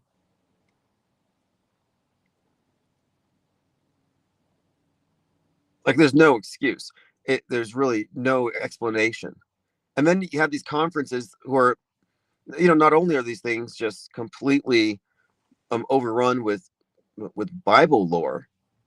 Like, one of the leaders of this group had told me that he believed that the sky was a dome that was going to crack, and all the non-believers in the flat earth would be crushed by dome glass. And behind closed doors, they had a piece of dome glass they were showing people, like the diehard believers. Like, it was seriously a cult. Well, the guy I'm speaking of, the broken glass, the domer guy, he was the MC at the conference. So he's the organizer, but then they bring on Logan Paul. Imagine if, Logan Paul, who trolls the whole thing, but they brought him on to represent it. And he was brought on the scene by Flat Earth Dave. Flat Earth Dave decided the next year to get Owen Benjamin to be the conference speaker. I'm like, why is he digging at the bottom of the barrel? Why is he grabbing individuals who are already in the crosshairs of the media? Well, now we know why. This was an operation, if you ask me. But the conference organizer, the one with the dome obsession, the guy who said the dome's going to fall on us, the crier, he was dating Jimmy Kimmel's sister. And at the final Flat Earth conference, Jimmy Kimmel's crew posed as reporters and got in order to troll everybody. Like, that's conspicuous. But not only that, this guy had an alter ego. He had a set of false teeth and a costume. And so he goes from this, like, kind of, West Coast liberal actor type guy. I mean, this guy was like, he had two personalities. He lived in California. He shared a room with I think he said it was the producer of Jurassic Park. Like, he was connected to Hollywood, dating Jimmy Kimmel's sister. So you see these connections. And then he's leading this conference, but at the same time, he had this alter identity where he dressed up as a redneck with these buck teeth, and he played really dumb. And he would show up on Michigan TV, and then he would, put on this costume, and then he ran into, of all people, Neil deGrasse Tyson. And Neil deGrasse Tyson just happened to walk out somewhere where this guy could approach him with this camera ready. And later I found out how that was staged and how connected this all is. But he goes viral by playing a dummy for Neil deGrasse Tyson. And it was like, oh, flat earthers are like this guy. this buck-toothed goon who's asking ridiculous questions. And then Tyson says, well, this is just a failure of the public education system. So it wasn't a win. It wasn't even a good joke or a troll. It was just this random weirdo who came out of nowhere calling himself Roland Reddy, the redneck rocket scientist. I mean, really strange that he called himself that, because this was right after Mad Mike Hughes had entered the scene. So it was like, we bring out Mad Mike Hughes, who gets a lot of attention and is driving views and hits our way, away from the conference people. And all of a sudden, this other competing redneck rocket scientist just emerges. Well, it turns out that this is, in fact, the conference organizer. So on the one hand, he's at the Flat Earth Conference preaching the Bible. People are crying. It's a religious experience, a big cult.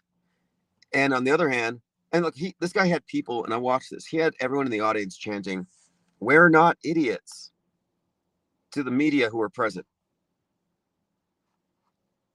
But then when their backs are turned, he's outside dressing as a fool and getting mainstream coverage as a fool. How does that even work? I mean, who wakes up someday thinking, I'm going to put on a costume and create this separate personality and randomly do media appearances and gradually build up this alternate persona? It's a deep fake. Now, how did I find out that this was the same person? Somebody at the conference, one of the insiders, one of the behind the pervs, Karen B., her boyfriend at the time was told about this. Well, they had a falling out. And to get even with her, he came into my server and he said, hey, he was mad at her for a reason. I think it was, he had a pretty thick, long beard as part of his persona, his look. And she said she wouldn't date him unless he shaved his beard. And he shaved his beard, and then she was no longer into him. So he was pretty mad about that. Well, he gets in touch with me and he says, hey, you know that redneck rocket scientist guy that seems to be cloning Mad Mike? Yeah, that's the conference organizer. I'm like, what? And he broke it down for me that this was a secret and everybody at the conference VIP level knew about it. It was like an inside joke. So I exposed it by going onto a live stream with this character named D Marble, and I gave him $5. I put up a super chat and I said, hey, D Marble, I hope you're having a great night. Roland Reddy is Rick Hummer. And so he read my super chat without thinking, and he accidentally read that part. And then he basically got mad. He looked all worried. And the next thing you know, Roland Reddy calls up and rages on the phone for more than an hour at me, berating me for talking about this. And everyone said I was a liar, an idiot, that I made it up, that I was not to be trusted. And then afterward, they said, yeah, obviously it was true. And it was very funny. Bunch of gaslighters.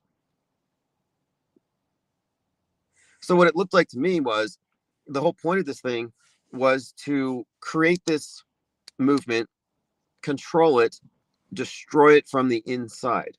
None of those people were legitimate. It was a big clown show. And the reason why they wanted to put the Bible in front of it is they didn't want this to be taken seriously. They wanted it to look like it was backwards, not skeptical.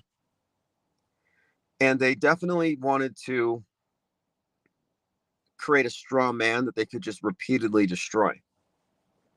And this final experiment to Antarctica, the only thing it really did is it ended the false debate, but it never addressed any of the media fakery.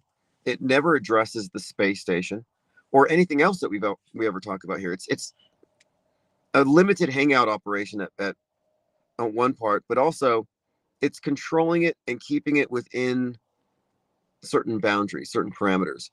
So all those people who went down to Antarctica or the Vegas sphere, wherever they went, all of them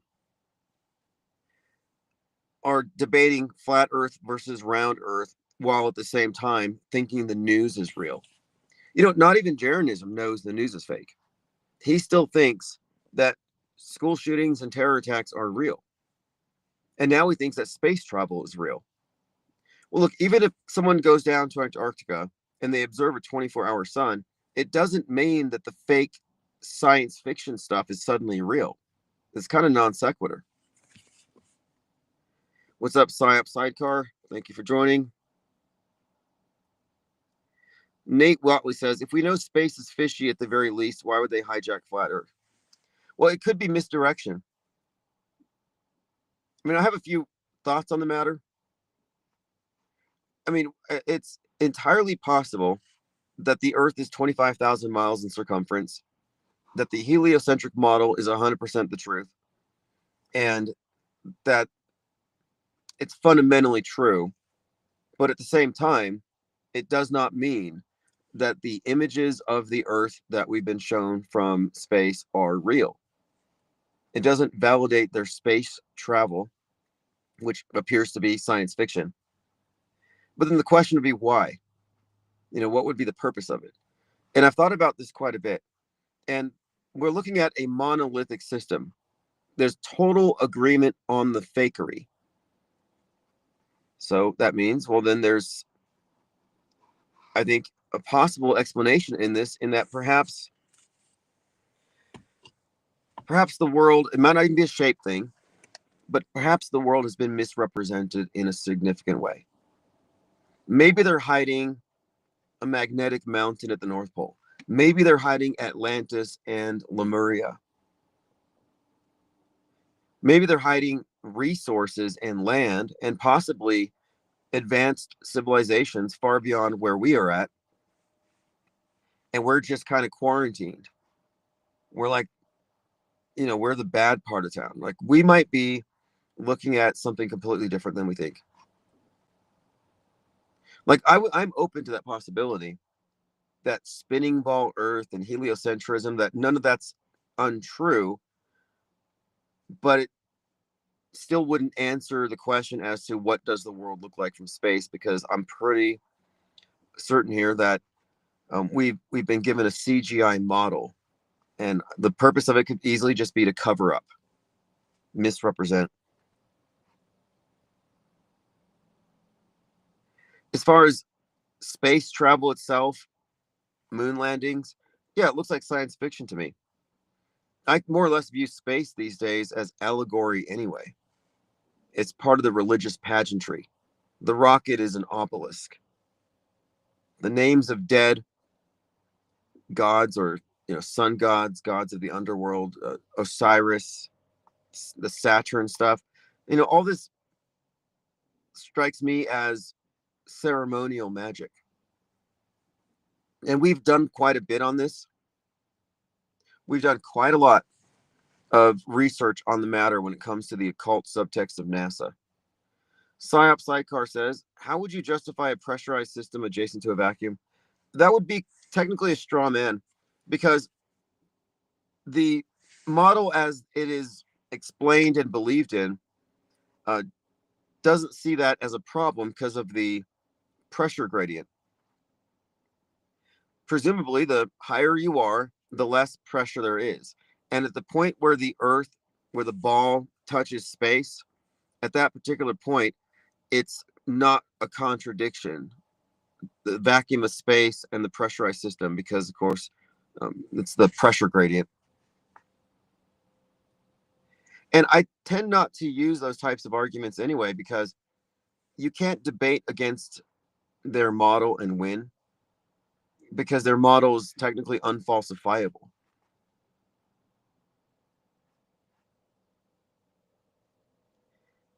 My point throughout this thing has always been the fact that we have revealed that there's a significant difference between what we know and what we can believe, which leaves you in a position of having to be agnostic or even an informed disbeliever, but it doesn't mean you have something to replace it with. So let's say you have no faith in media, no faith in NASA, and you don't trust anything about what they've shown us. Well, what then do you know? Well, you haven't seen a curve. And what we realized through this whole thing is that a lot of people lie. I saw the curve. I went onto an airplane. I went to the beach. I saw the curve.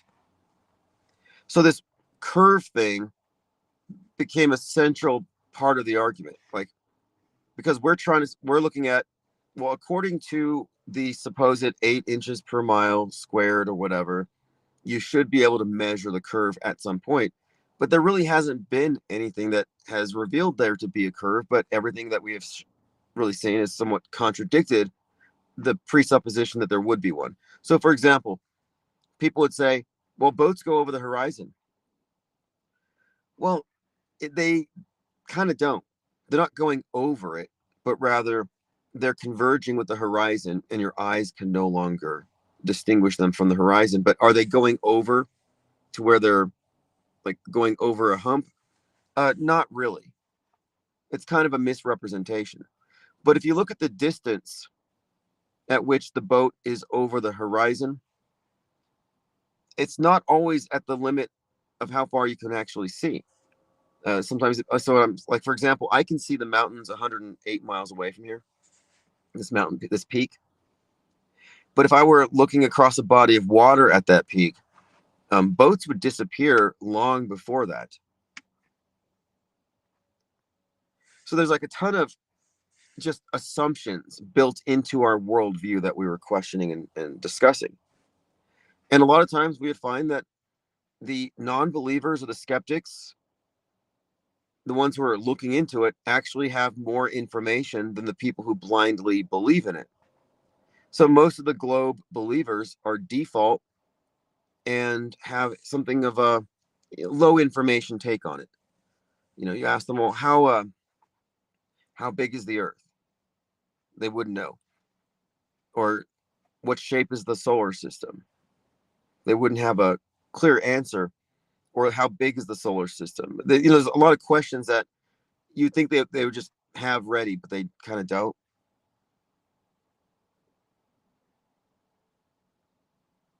But what we were just talking about when it came into this thing was how we are kind of left at the mercy of the agencies to tell us what is. And if you don't trust it, you don't really have anywhere else to go. But instead of agnosticism, people were herded into this false debate.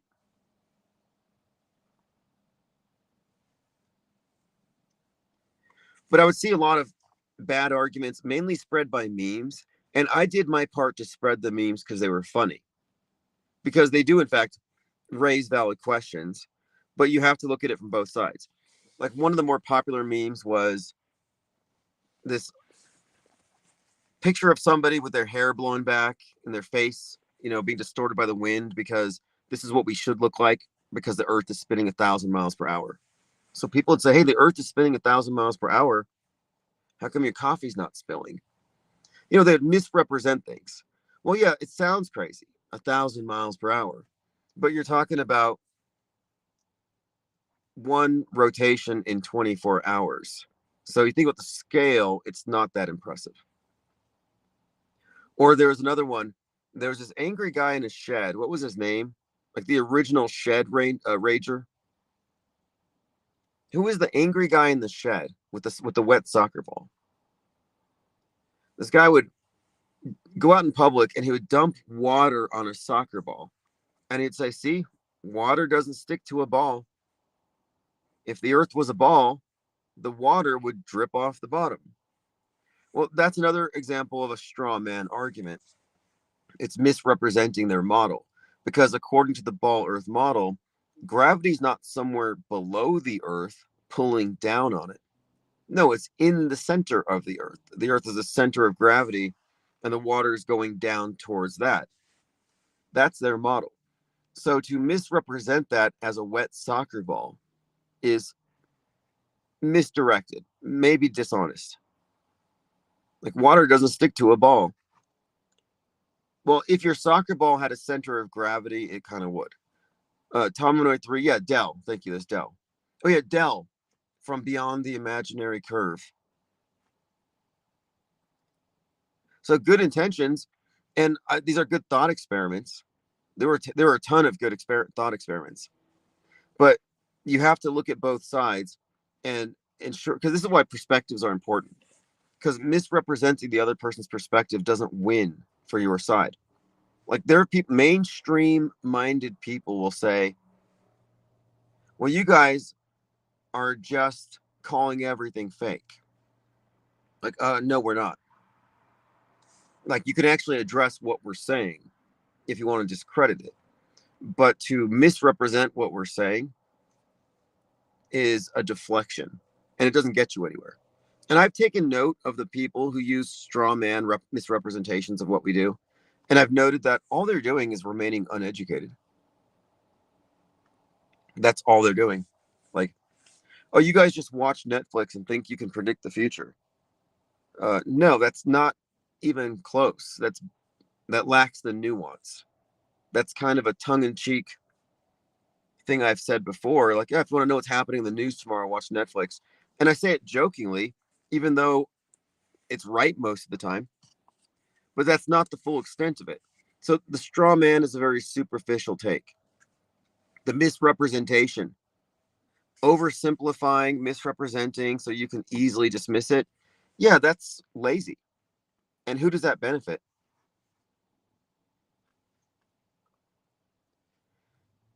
So my view is if you want to deconstruct the other side, you need to know the best version of their model and then break that.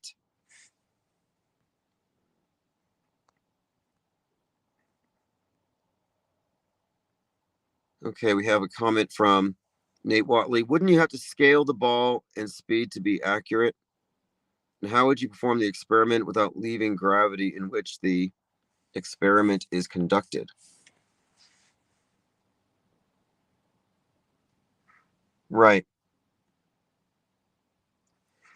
Yeah, I mean, I guess what their misunderstanding is that the Earth having water sticking to it is a contradiction because gravity pulls down.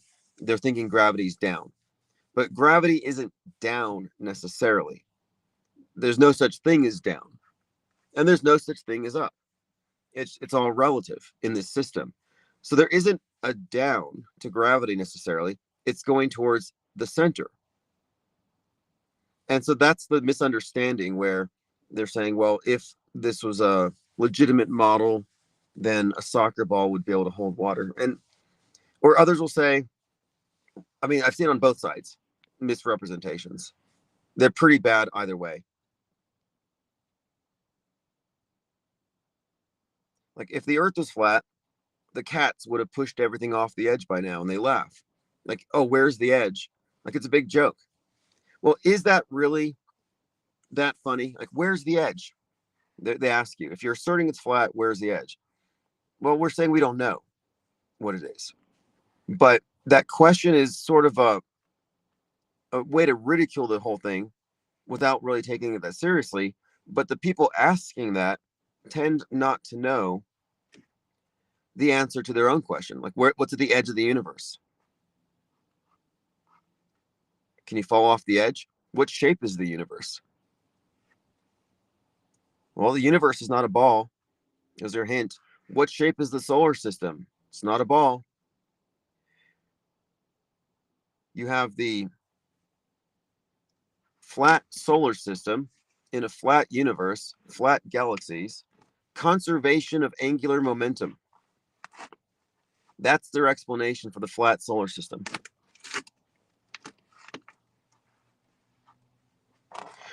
But I never really got into the flat versus round debates because you're debating against people who don't know the news is fake, who are already reality compromised. So what's the point of that?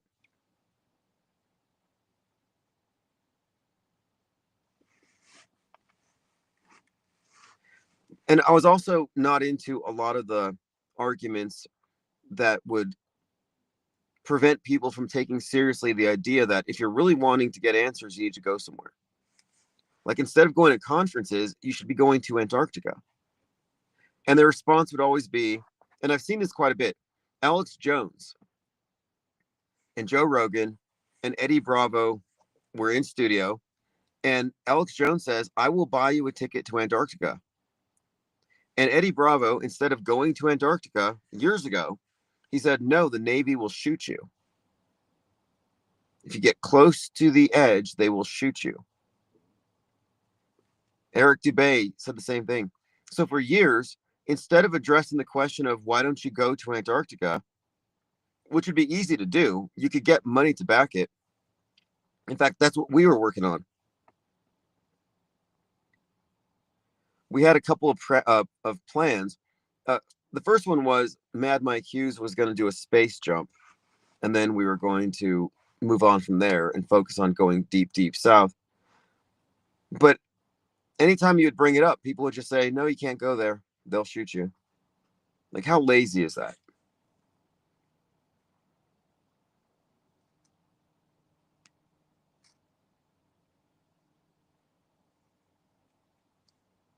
Psyop Sidecar says, that system, the electromagnetic force is so much more powerful than gravity.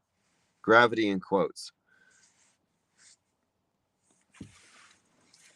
Yeah, well, we're kind of like at a dead end with that whole thing, because the people who are interested in getting the answers were too lazy to go look at the edge or go to the North Pole. And then they finally sent some people to end the question once and for all. And it was some 33-year-old diabolical looking preacher. What was his name? Duffy. And a bunch of diehard anti-flat earthers and Jaron. And Witsit Spitsit. But I kind of think the whole thing was far too biased to be trustworthy. These people are antis. They're not objective. They're not just on a fact-finding mission. And it shouldn't have been that questionable. If I go take a trip to, let's say, Arizona into the desert, and I record some cactuses, some jackrabbits, and I come back, none of you are going to question the authenticity of what I provide, because you can't fuck it up. You drive out there, you record something, you go back home. Well, somehow the final experiment crew managed to make everything look fake. They made everything look questionable, and they added in a bunch of things that, like comments, that just put everything, up in the air. Like Jaronism gets off the plane and he's like, oh, look at those mountains. This is hilarious. They're 10 miles away, but it looks like I can just touch it. And he said it twice. Oh, that glacier, that thing's 15 miles away, but looks like it's right there. Like, okay, I get it. I get it. You're in one of these LED studios, like where they did The Mandalorian. Because never in my life have I looked at a mountain 5 or 10 miles away and laughed to my friends and said, it looks like I could just reach out and touch that mountain. That's never happened. And yet that happened at the final experiment, where people are like, wow, all these distant mountains look so close. It's like rear screen projection. And they're projecting distant objects onto the screen. But when you're recording it through the camera, you can't tell that you're looking at a screen. But the actors obviously can. So I took that to be Duper's delight. So I'm not saying that they didn't go to Antarctica. Actually, I kind of am now. Because you can go. I'm not saying Antarctica doesn't exist. Although, I don't know. As far as, is it one singular landmass? Like, I don't know. And if you know, let me know. If you know what the Earth looks like, show me a picture. Because again, we're at that point where it's not falsifiable, because we can't really get our own evidence for it at this time. But how hard is it to go down to Antarctica, record something, and then come back and then just show us, and then have it close the case forever? Somehow they made it all questionable. And then you had Vapegate, which really destroyed it. Vapegate made the whole thing seem like a hoax. And if you don't know what that was, you had That's another question. How do you get a vape into Antarctica? A vape pen. I remember when they were first trying to avoid going, Jeranism and others would do these live streams where they would talk about all the rules, environmentalism, and how you can't leave any trash, how hard it is to get there, how you can't bring certain things, contraband. But Witsit Gets It manages to bring vapes to Antarctica. How did he get them over there? Do we want to know? But regardless, he was caught on camera using his vape pen to make it look like we could see his breath. Snake Injustice says, I bet they shot in Trill Studios or something similar. Yeah, that's what I'm guessing. And you know who produced it? Candace Owens is producer. So you have a Candace Owens connection to the final experiment. And if you look at what she's done, she's the #1 podcast in the world. Is it because of her insights? Because she's figured it all out? No, it's because she's been placed there as part of the alt media ecosystem to be the #1 conspiracy theorist. So she's obviously deep in this thing.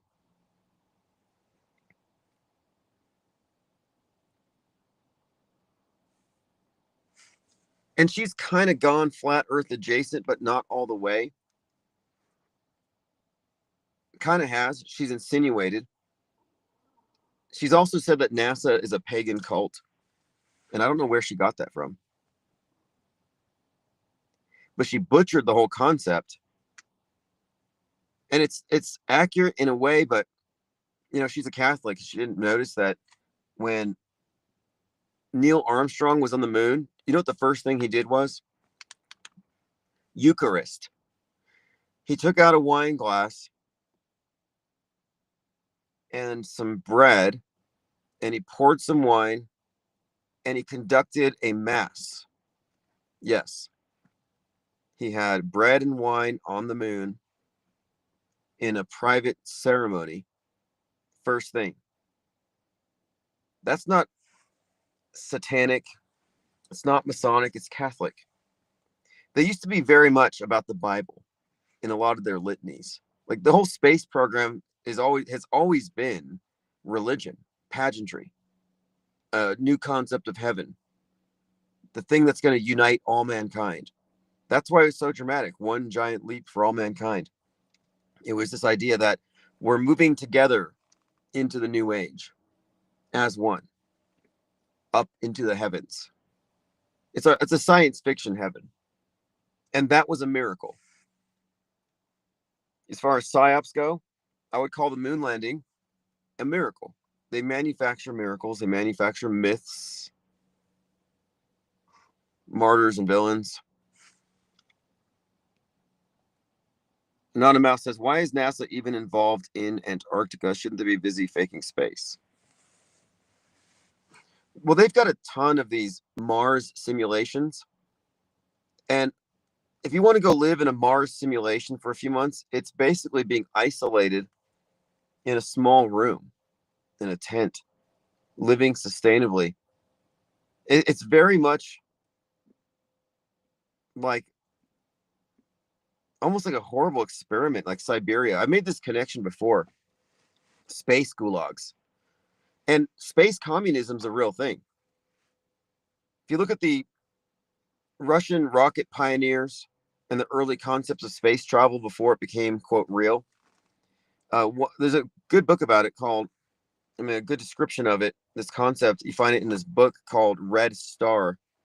And the idea was that Mars was where, and this is like a sci-fi from like 1906, where the Earth scientists decided to build a perfect society. So they set up a perfect communist society on Mars. And an Earth scientist goes up there, he sees how it works, and he decides that that's the way we have to do it on Earth. Space communism was a concept quite a long time ago, but when you look at what a Mars base looks like, you know, it's because it's glamorized and it's high tech, it's futuristic, but it's not the Jetsons. Not at all. If anything, it's like a gulag. It's like going to Siberia. The environment's it's uninhabitable. You can't even live there. You have to stay in your bunker. You're on a life support system the entire time. That's what the spacesuit is. You're not bringing freedom with you, freedom of movement, travel. You're not going to have stuff delivered to you by Amazon. There's no DoorDash. You're going to be eating what? Potatoes? I mean, space food. Those Mars bases, the models they've shown us, they all look like prisons. So to me, it sounds like hell. Like, imagine going up there thinking that it's an improvement. No, you're downgrading in every way, and it's a one-way trip if you even make it there. And AI is so good. I mean, video simulation is so good right now that they could send rockets full of people and just let them incinerate in the atmosphere, or burn them or let them just launch them into the ocean. And nobody would have to know, because everybody who gets a ticket, who goes to the training, could be modeled, simulated, turned into AI avatars. And then they could just simulate the whole thing. They could just replace shipfuls of people with simulations on this fictional Mars base. And you can interact with them because they're all AI agents. And they're indistinguishable from the people that they were before they were blown up in a rocket that had no intention of ever making it to this magical paradise.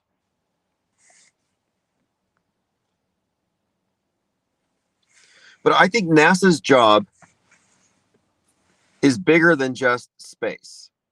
I think what NASA's job really is inner space. That is like, so if the PSYOP entertainment complex has a home, like an office, like a center of action, it's not in the Pentagon. I think it's at NASA. That NASA might primarily be involved with worldview warfare. And if you look into Project Paperclip and the exfiltration of Nazis to America, those Nazis were brought here with the specialties in rocket science and worldview warfare. So if you combine the two, you have NASA. Werner von Braun was a Nazi. Von Braun wrote the book Mars, A Technical Tale, about the first settlement on Mars colonized by the Elon.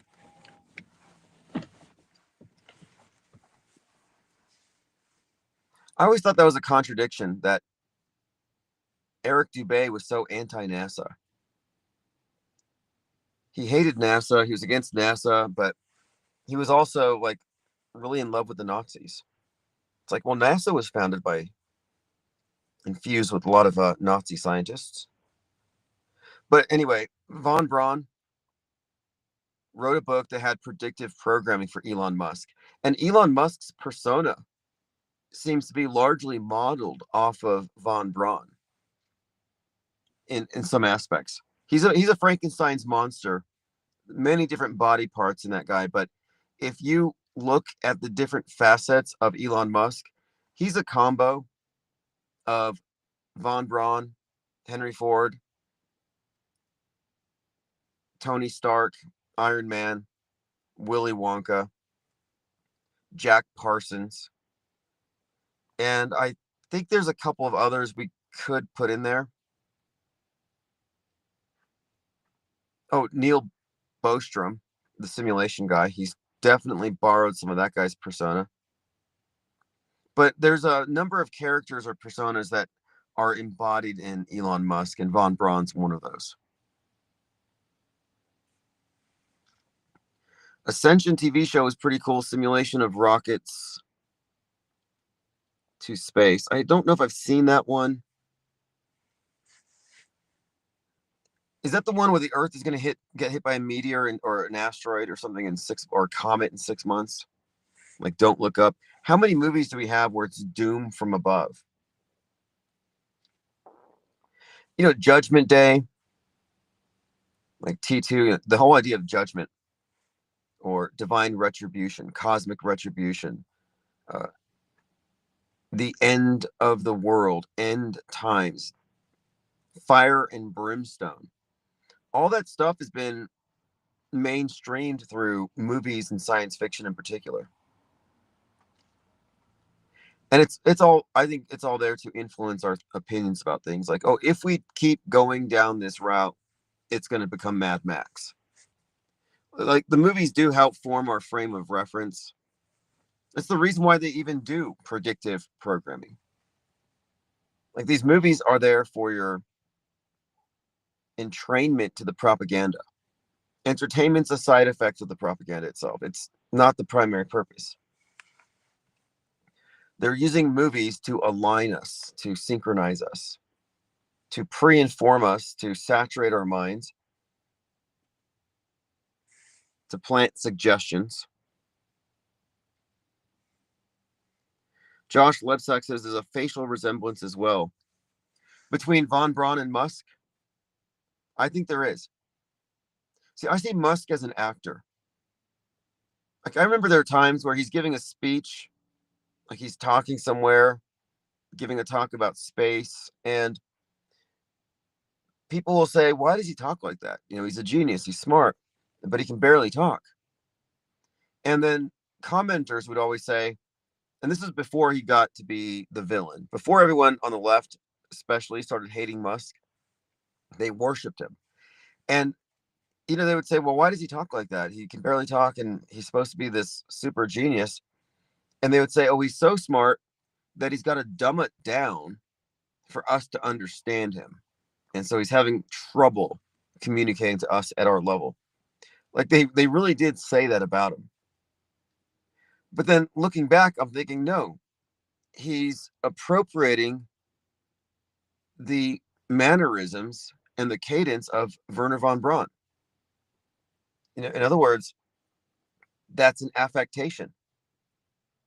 I've noticed the same thing with Neil Bostrom, the simulation guy, who said that we live in a simulation because of A, B, and C. And he gave the scenario to explain why he thinks it's likely that we are and we're not in the base reality. Well, that entire pitch, that whole concept of simulation was, you know, presented many times. Well, I listened to the way that he spoke, and it's exactly how Elon Musk speaks when he talks about simulation. But then we've seen other aspects of Musk, you know, on display, the drugs in particular, which is a, you know, part of his persona. I don't think he's really doing drugs on that level. But why the, you know, I think they built up the idea of the eccentricity, the recklessness. And there's something else too. The space cowboy thing. When Bezos and Musk are both presenting themselves as cowboys. Remember when Musk put on a cowboy hat? Then he goes to Texas. Bezos goes to Texas. That's actually part of the story here. Because what they've done, and this is why they took William Shatner to space. You know, space, the final frontier. What they're conveying, and this is in the meta script, the big story. What they're showing for the zeitgeist is that these billionaire space cowboys are going to bring us all down. That we can't let rich, greedy billionaires decide humankind's future. We can't go into space as capitalists looking to mine asteroids to become trillionaires on Earth, which would be very disruptive. It would only incentivize consumption that's already destroying the planet. Too many the world cannot tolerate billionaires and trillionaires at that scale. And at the same time, you know, they show them as space cowboys and reckless, filling up space so that he can, with CubeSats to help spread memes. And then Bezos with his mega yacht. So the richest men in the world are essentially leading the way into space. And this has been part of this subtext that this is not good, that these rich individuals can destroy these entire systems that the commons, the collective, rely upon. And this is a buildup. And I saw this foreshadowed in a Netflix documentary called Mars. It was a movie slash documentary. It went back and forth. But what they showed was two different trips to Mars. One of them is led by females, women scientists, and they go to Mars to find life. But then they're followed by space cowboys, these space companies from Texas who go to Mars to drill for oil. And they're all men. So the males go up to space with their cowboy hats and their drills, and they start drilling Mars. And the idea here, of course, is it's the masculine and the feminine, and the females are there finding life. Well, the female scientists discover aliens on Mars. They find life, but then the males over there drilling the holes have caused a Mars quake, and they ended up destroying everything. And they were just going up there to make a bunch of money, not to progress mankind as a collective. So this individual versus collectivist thing, which was brought up by the New York mayor, it is part of this concept of, do we go into space as rugged individuals where the billionaires have competitive advantages, or are we going to make it more egalitarian, more geared towards mankind as a collective? Are we going to go to space sustainably and live sustainably and leave our bad habits behind? Or are we going to go to Mars as a bunch of greedy capitalists looking for another place to plummet, to loot, to exploit? That's the story in Avatar as well. Avatar 2, very clear, very anti-West, anti-capitalist. It's all about the indigenous people living in harmony with nature, not these Westerners who killed Gaia. So this bigger script, we talk about the secondary timeline, these fake events. They're telling the entire story that we live in. And this space story is a big part of it. It's the backdrop. It's about our future. But they're also using space as a way to present us with a utopian vision that we should strive for.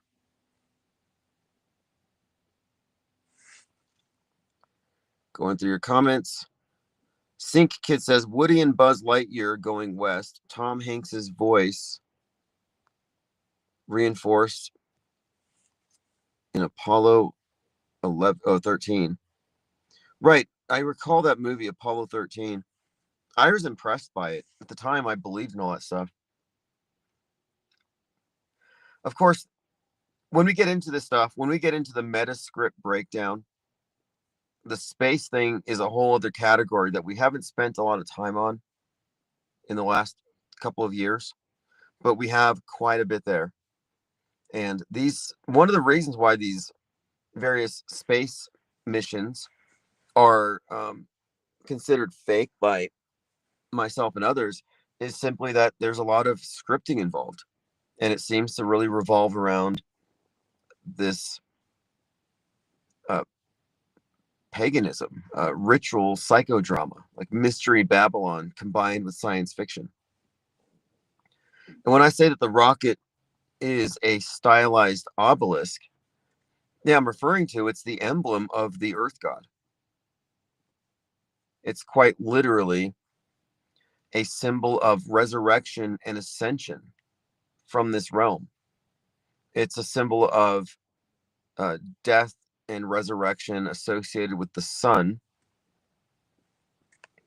And therefore, you have all these sun god names attached to these rockets, to these missions. And we were talking about this a couple of years ago with the stranded astronauts on the space station. They rode up there in Calypso. And Calypso is from Greek mythology. It's the nymph who kept Odysseus stranded for years. And they were, of course, stranded because the Calypso capsule failed. That movie's coming out in July. So after the escape from Calypso, Odysseus then gets into a confrontation with the Cyclops, after after which he has to confront Poseidon. Poseidon's the one who's responsible for all of his troubles. Because, of course, Poseidon's the father of the Cyclops. Odysseus blinds the Cyclops. Cyclops asks for revenge, prays to his father, Poseidon. And so Poseidon would be the natural thing to follow that drama with the space capsule. So we were thinking, well, maybe this is when they introduce Poseidon, which is the Kraken, Godzilla, the nuclear submarine, all these various ways they've symbolically represented this particular psyop, which will involve a nuclear weapon deployed by some submarine. And this has been a reoccurring theme for some time. Another element of the space program has been, I think, promoting the idea of unity, that the commons. So cyberspace is a commons. The Earth is now seen as a commons because one sick person can get everybody sick. But the idea of collectivism. And in 2020, the astronauts did something called Project Celestial Immunity, in which they were getting vaxxed in space. And while they were doing this program of getting vaxxed in space, the space station's arm, because it has an arm with a camera on it, the arm got hit with a piece of space junk. I'm like, well, that's interesting. The arm has a hole in it. As they're getting their shots in the arm, the space station gets vaxxed or gets poked, gets a hole in the arm. But the symbolism there, I think, is pretty clear. Because if you look at space itself, and you can see, okay, well, they're orbiting the Earth, they're in space, and it gets hit by junk. And the junk is a byproduct of what? Well, I would say a lot of the space junk that, like the space junk that hit the Chinese space station, was likely part of one of the Starlink satellites. But the idea here is that this commons is becoming crowded. We have to do something in space. We have to unify. We have to regulate, but we have to prevent us from collectively destroying space. So the idea here is we all have to accommodate each other. So celestial immunity going on at the same time as this a space junk collision kind of seemed to indicate something similar here, that our inner space, as in our circulation, our blood, is now a commons because everybody can infect anybody. Space, again, if one person or one country does it wrong and creates a collision, you could have what's called the Kessler syndrome. One piece of space junk hits another, hits a CubeSat, hits a satellite. Before you know it, we can't go to space anymore. And they've been setting us up for this scenario for some time. Space junk didn't even really exist in any meaningful way until just a few years ago. They were hyping it, they were talking about it, and then it started happening, and they started finding it in places.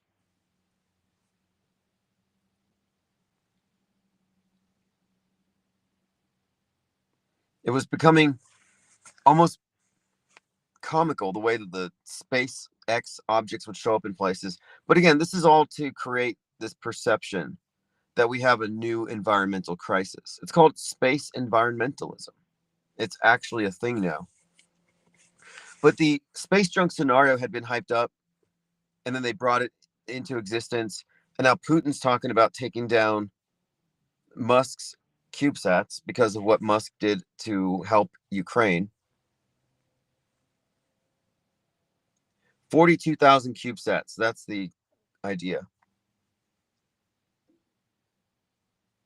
But again, I'm saying space is allegory for the inner space, the space between your ears. And they're using it as a way to essentially shape our collective worldview. It's programming. And it's about the we. So Musk is an I. He's a big I, a big individual going up against the collective out of greed and boundless ambition. He's going to ruin space for everybody. Jeff Bezos, the richest man on earth, he sends Captain Kirk to space. So Captain Kirk goes to space for real, And he came, you know what he said? He said, looking at the earth from space, I felt like I was at a wake. I felt like I was at a funeral wake looking down into a casket. He said, looking down at the earth, he felt like it was dead. It's about to die. A calamity's coming. He was really dooming it. So he gets back down to earth, and he's trying to talk about how profound of a trip it was and how the earth is so fragile. And then Bezos just cuts him off, and he's like, "Oh, let's spray some champagne in the air." And he's got his cowboy hat and he's spraying champagne. So think about what I said about the movie Mars, about the space cowboys and then the female scientists. Well, here you've got the space cowboy blasting champagne, celebrating with women, and then you have Captain Kirk worried about the environment and what we're doing to it. And he's hanging out with the man himself, Bezos, formerly of Amazon, or formerly the CEO, who has obviously done quite a lot to damage the earth if you believe the narrative about the impact of the free market capitalism on Gaia and all those Amazon packages, all that consumption.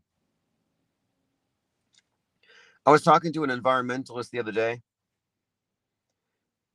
and we were talking about AI, and she brought up something about, I'm just worried about how much water that uses.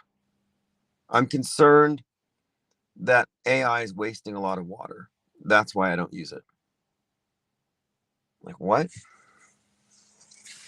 And when NFTs were a thing temporarily, Elon Musk went along with this idea that we got to do something about Bitcoin and NFTs and their impact on the environment. So even if you think he's some kind of a savior and he's a right winger and all that, he's still part of the green movement. So here's something else too about space. One other point on it, and I think this is a key aspect of it. The space program is fundamentally green. It's not about capitalism, as in the space program will lead you to places, whether it's Mars or the moon, all these bases where you're going to be living in a space gulag. It's going to be very ascetic. There's not going to be, quote, freedom in this sense. You're not going to have convenience stores and Walmarts and different wardrobes and cars. Like, no, you're leaving this worldly stuff behind when you go to space. And that's being presented as the ideal. And yet, because they've managed to create the perception that going to space is progress and high tech and it's the culmination of all the technology that we have, they've managed to actually kind of sell it to people who believe in freedom and capitalism and free markets, who don't believe in environmentalism. So the same people who are against environmentalism, over regulating the free market, who are against carbon taxes, believe that space is an acceptable destination. So they're being sold on this ideal that is technically, I would say, a prison system. It's the opposite of freedom. So you could say, yeah, it represents progress. The human race is multi-planetary. Yeah, sure, but you're still living in a gulag. You're still living you're serving a life sentence. You go to Mars, that's a life sentence in some dungeon. I mean, maybe it's sterile, but regardless, how is that a step up? How is that progress if you have to leave everything behind that previously you felt worth defending? You're not going to take your guns to space. There's no MAGA hats on Mars. And I asked Elon Musk this, but he didn't respond because he was talking about, immigrants and how white genocide's happening. And I was like, hey, what races are you going to allow on Mars? Is Mars going to be, I mean, the human race is becoming multi-planetary, but is it going to be multiracial, or is it going to just be white Christian nationalists on Mars? How's that going to be decided? And for Musk to take these far right, woke right positions really contradicts his space utopianism, where I thought we were all one. I thought from space there were no national boundaries. You know, the overview effect. I thought the whole point of it was if we don't make it to Mars by 2030, we're all dead because there's no plan B. I thought you're worried about saving the human race, but now it's like, oh, he only cares about this certain subset of the human race. So Musk is a walking contradiction. You can't be a space pope, you can't be the first colonizer of Mars talking about the survival of mankind, but then you also want to keep mankind divided like a prison. So I guess on Mars, you're going to have walls. You're going to have a section on Mars for Mexicans, a section on Mars for the Americans, but only certain Americans, another section for Africans, and then Europe. You're going to have, and Asians will have their section. So what are we going to do? Just transplant Earth to Mars? Are we going to have borders? So how can he be such a staunch defender of, you know, this model that we have here on Earth that's obviously failing, that is going to lead us to self-destruction, but then he's also part of this utopian plan? I think one of the other purposes to the whole space program as well is to demonstrate for everyone here on Earth, this is the way to do it. This is our ideal. We will live, therefore, on Earth as they do on Mars. In 2017, in Wired magazine, I read this article where Jeff Bezos was speaking to a group of people about how Earth cannot maintain freedom much longer. And this was in 2017. This is 3 years before 2020. He said, if we're going to survive, we're going to have to enter a civilization of stasis. We will have to freeze civilization to survive. And he said, if you want freedom and liberty, it's going to have to be somewhere else. So he said that if you want freedom and liberty, you got to go to space because Earth is going to be locked down for its own survival. Yeah, that was Jeff Bezos talking about that several years ago. And I thought, okay, so what they're convincing people of is that, and this is the environmentalist aspect of the space program, the space program's built-in bias is against free market capitalism, overconsumption of fossil fuels, and unsustainable ways of living. So when I say space communism is a real thing, yeah, it actually is. And my overarching point here is that a lot of freedom-loving, capitalist, laissez-faire types are openly in favor of going to space, and that's our future. They've been sold on an ideal, on a utopian vision. So that's pretty powerful if you can use the space program to Trojan horse environmentalism and the green movement at its most extreme to a bunch of people who are actually against it. So again, space travel, fake or not, it is a Trojan horse for this ideal. Anonymous says, how can water be wasted? Doesn't the water cycle imply it's infinite? It's just going to recycle. Right.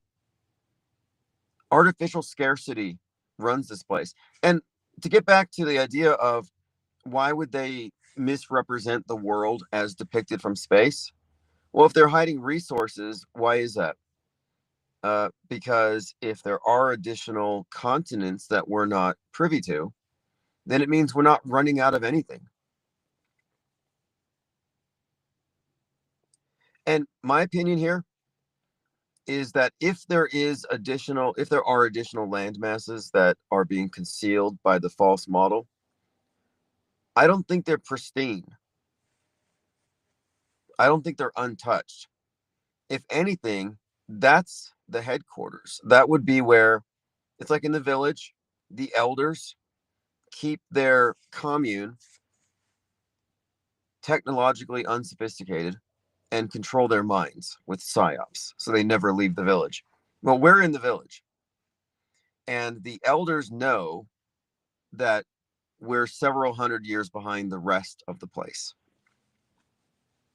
We might even be their entertainment. You ever considered the idea, back when you believed in aliens, that they're just watching us like some intergalactic reality TV show, and they just watch us for, laughs, engagement bait, and all that? Like, I remember thinking about this quite a bit. Like there's always this, not a new idea, but the idea that we're being monitored. And, like the Hunger Games or something. And I'm thinking, well, that's probably true.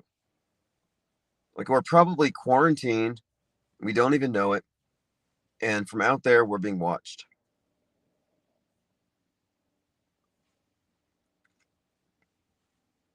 And that would explain quite a bit without having to introduce alternative models, alternative shapes. You wouldn't have to change anything.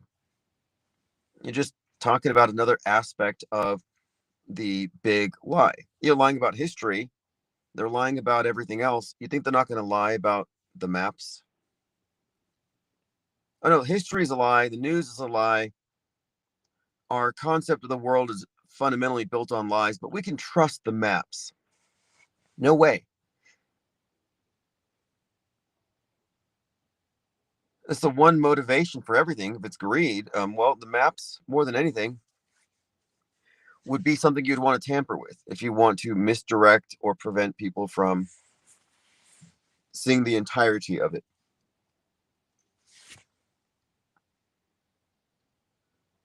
What's up, Kolop? Kenley, thank you for joining.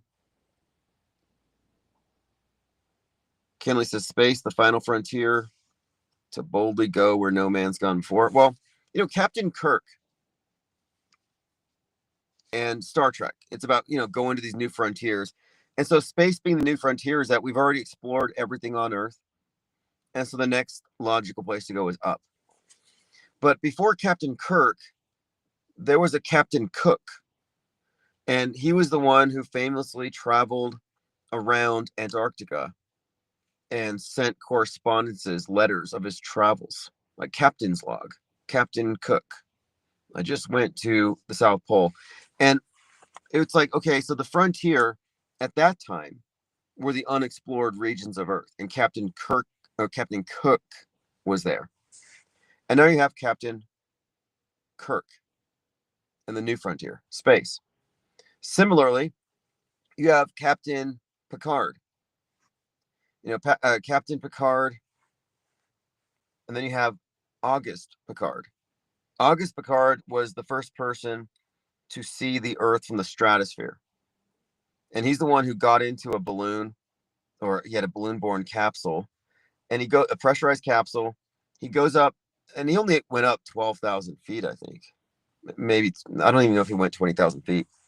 So he's up there, and then he comes back down, and he says that the Earth, from his perspective, appeared to be flat with upturned edges. Like he was just describing what he saw. And a lot of people said, oh, he saw the Earth was flat. Well, he wouldn't have been high enough to have made a determination of whether or not there was curve on the Earth or not. But I'm saying that he was the first person to explore that in the name Picard. So Picard, Cook, Kirk, Picard. Probably not coincidental, because we're talking about the paradigm, the worldview, and the boundaries, the edges, the frontiers, and the explorers, and how it's being defined for us. And it seems like our new paradigm is largely informed by, science fiction, but everything about it is recycled. Musk is a great example of this, right out of a book. By the way, I haven't been watching it, but Gen V, which is a show that's a spinoff from The Boys. So HBO's The Boys has foreshadowing for the Trump head wound in Butler. In fact, they had to change the title of their season finale because of it. And again, that was released around the same time. So it's another one of these movies, these shows that have predictive programming in it. Well, interestingly, their spin-off show, Gen 5, has a scene where one of these superheroes is able to levitate things. And she's levitating a goat. And the goat's name is Elon. So as she's levitating the goat, another hero comes in and his powers involve making things explode. And so he makes the goat explode. So, and I think it's in season 2, or I don't know, no, season 4, episode 2, I think. So you have a goat named Elon levitated and then it explodes in a show that contains predictive programming, or a show related to it. So I'm just saying, what could that mean? How would Elon levitate and explode like a sacrificial goat? Easy. He gets on one of his own rockets. I mean, you wouldn't get a tattoo from somebody with no tattoos. You wouldn't eat from a cook who doesn't eat his own food. Why would you get on Starship? Elon Musk has never been to space. Like, if he really wants to get people interested in it, he might want to demonstrate that he trusts his own rockets. So that would have him levitating and then probably blowing up. I don't know if that's in his cards. I don't know the story of the Elon in Mars, A Technical Tale. But Musk does get killed in the madness. There's a Musk character. And I pointed this out. I did my reviews. I described who is who in this series. And later it's picked up by others like Vanity Fair, The Atlantic, where later they notice these things. But yeah, Musk is the tech billionaire who helps steal the election and finances the Nazis on the internet in the madness. And he gets taken out by a Luigi-like character. And this was before No Kings. So Musk has been in the crosshairs in this class warfare narrative for some time. So the notion that the TV show that foreshadowed the shooting of Trump's ear, the attempt on his life, the notion that they would also kill a Musk character, a goat, is very consistent and indicative of what could be a plot twist, that they do in fact want to do away with this character. I don't know how it's going to happen. I don't know if that is on the program, but I saw that clip from Gen V, and I mean, it's there. And there has been a buildup with this No Kings thing. Even now, I mean, we haven't talked about it, and I was going to talk about it later tomorrow when we have more info. But Trump arresting the president of Venezuela, a lot of people are into it. A lot of people celebrate, but I also see the leftists are protesting, and I believe there's protests right now being planned for tomorrow. So the No Kings, which really picked up in October. I mean, it started earlier, but they've been organizing and organizing. I'm on moveon.org. I'm on various leftist activist mailing lists. So I'd like to see when they're moving. And there's a lot of activism going up now about Trump and his move without congressional authority. So this No Kings protest has centered on Musk and Trump. So both of these individuals are definitely in the crosshairs of the mob. And you remember the Green Beret parked the Cybertruck in front of Trump Tower and blew it up. Like, that's sending a sign, sending a message. Then Musk works with Trump, the whole Doge thing. So there's a bit of a buildup here if you think about it. But I don't know if Musk gets taken out like he did in the madness, or if he goes to space and blows up, as in Gen V, the levitating goat thing. Not quite sure how that story ends. I can't wait for the great deconstruction where we can break down all these characters, because we've done a lot of research and we've barely alluded to the stuff in recent years, but we're going to systematize all this information. Jamarian says, did you watch the show Fight Back with Dave Horowitz, 1976 to 1992? about informed consumers about corporations and other big businesses whose products were of poor quality. I haven't. Dave Horowitz. Is that the guy from the what? Dave Horowitz. Isn't he a right wing organizer? He's got like a website, some foundation, like a think tank. I think I had one of his pamphlets, and it was like associated with Andrew Breitbart. A lot of these right wing types who had started engaging in pre Tea Party and then part of the Tea Party before Q, though. I haven't seen it though. But this new mayor of New York bringing up this individualism versus collectivism and then getting sworn in the subway, that's completely aligned with all of the psyops and programming with Joker and Batman, Luigi, Daniel Penny, class warfare, the symbolism of the subways. And then, of course, as it ends up with being the individual versus the collective, Musk versus the commons, the richest men, like the richest men in the world are these two characters who are presented to us as bad examples. Look how they manufacture villains. I mean, Erica Kirk is a great example of a manufactured villain. And it's a hoax indicator to me. It's an indicator of how fake she is, that everybody that I know is mad about her. Just mad. Like really angry, bothered, triggered. And that's the emotional engagement that this system seeks. Like, I don't think she's shady or crazy or scary. No, I think she's an actress playing all those. She's playing a character with all those attributes.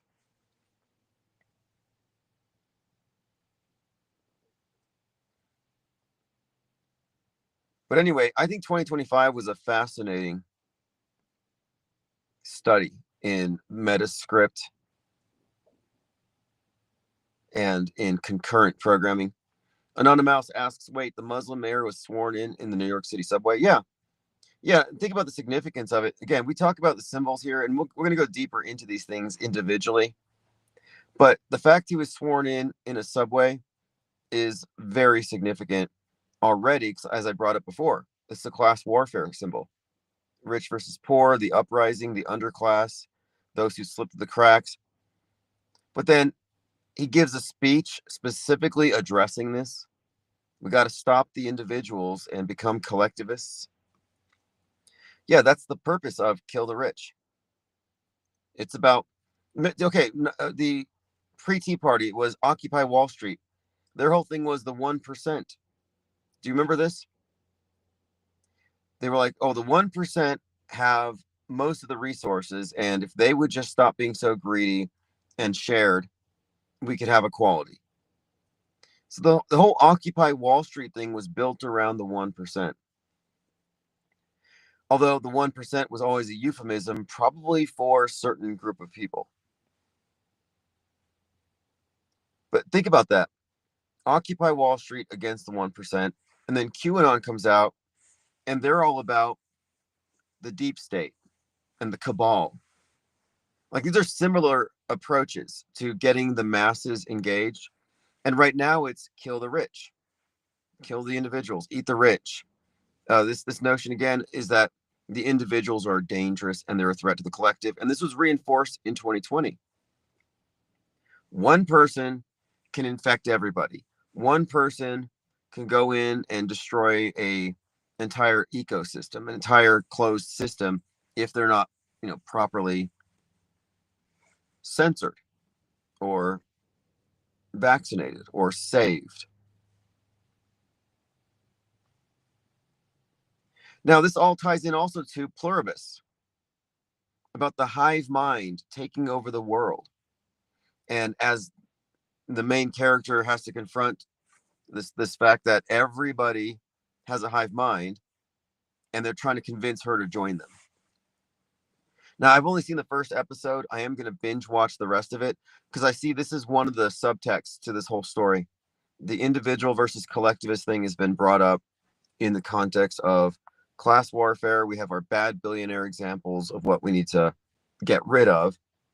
And now we've got a movie about a virus from aliens that converts mankind into a hive mind, a collectivist hive mind.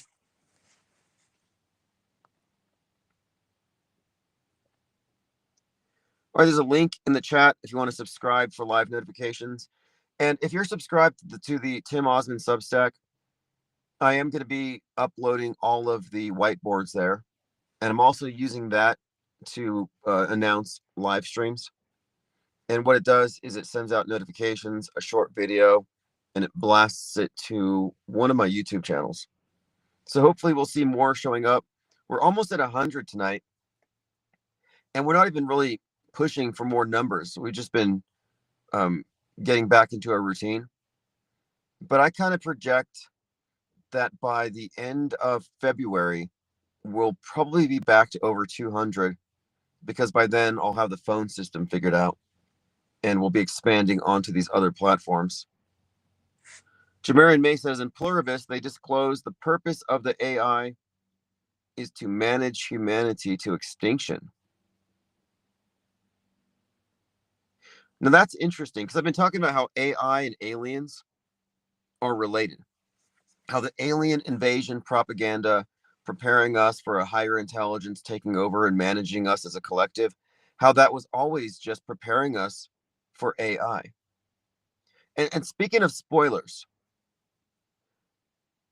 in Begonia, there is a scene. I almost don't want to ruin it because I think Emma Stone did really good. I don't want to ruin it, but I'll just say this: they throw in, because it's about conspiracy theorists, they throw in the domed flat Earth thing. Like they actually use the flat Earth in their art direction. They don't say it explicitly, but you can see the picture they painted. In fact, I'm going to do a deeper review on it because they definitely have been studying conspiracy theorists and creating this idea that a lot of them are really smart, but these ideas in these echo chambers become self-reinforcing and it turns them into dangerous threats to society. Mind viruses. But yeah, okay, so the fire theme, big right now. The class warfare subtext with that mayor, that's pretty big. Pluribus, hive mind, that's part of this as well. Yeah, I watched Begonia, and I mean, what I think I really got out of it for the most part is this idea that we are at a place where people are becoming very dangerous and mentally ill because they are allowed to access all this information without any kind of moderation. And after the Charlie Kirk event, we saw a lot of talk about the need for internet ID. Well, after Bondi, if you recall, that video went viral, and then they passed certain rules and regulations on these social media platforms to prevent these videos from being viewed by minors, which is a noble thing, right? But we're talking about this pretext for additional levels of censorship and blocking content. Jamarian says, another terrible film about eco brainwashing was the film Downsizing. Did you watch that film? Is that the one where people volunteer to be reduced to the size of like toys and to live in small cities to reduce their environmental impact? I think I might have seen that one. I didn't see it. I saw the trailer, I mean. Cope Aesthetic says Trump is pushing an AI control bill nationally. Right. Fascinating. And no matter what, the AI that they release is always going to have the perspective of the mainstream media. That is its perspective. It's foundational to everything that they do, that they maintain that as the dominant paradigm, and the AI can only reinforce it. It will acknowledge the existence of conspiracies, but it will call them wrong. But it will not take the perspective that our history is prefabricated.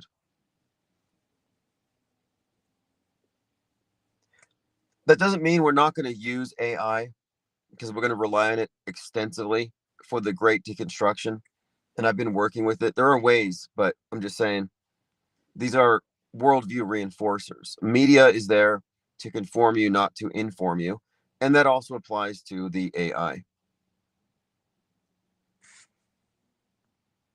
Oh, interesting. Ribo Nation just watched Communion, one of the first to kick off this alien propaganda. Well, Communion was written by Whitney Strieber. And Whitney Strieber is the guy who co-wrote The Coming Superstorm with Art Bell. The Coming Superstorm is the first example of climate fiction. The coming global superstorm is about capitalism destroying the earth, basically. And he's the guy who started the idea of aliens probing him, probing people in the back of a UFO, then dropping them off naked in the field. And that whole thing turns out to be manufactured. It's a myth. The Air Force manufactured the myth of alien abductions and experiments and hybrids. Major propagandist. But the AM radio stuff,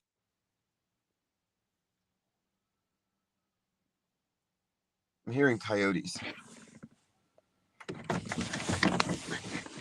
All the alien stuff has always been propaganda.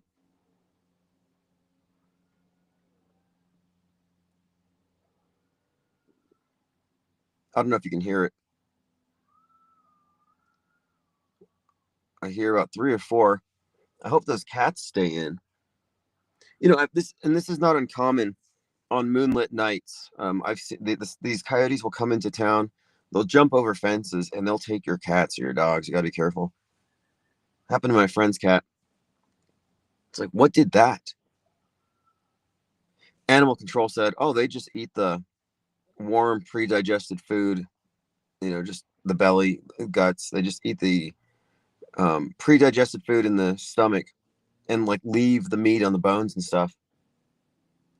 And that's the explanation. Because I said, oh, could this explain the alien cattle mutilations?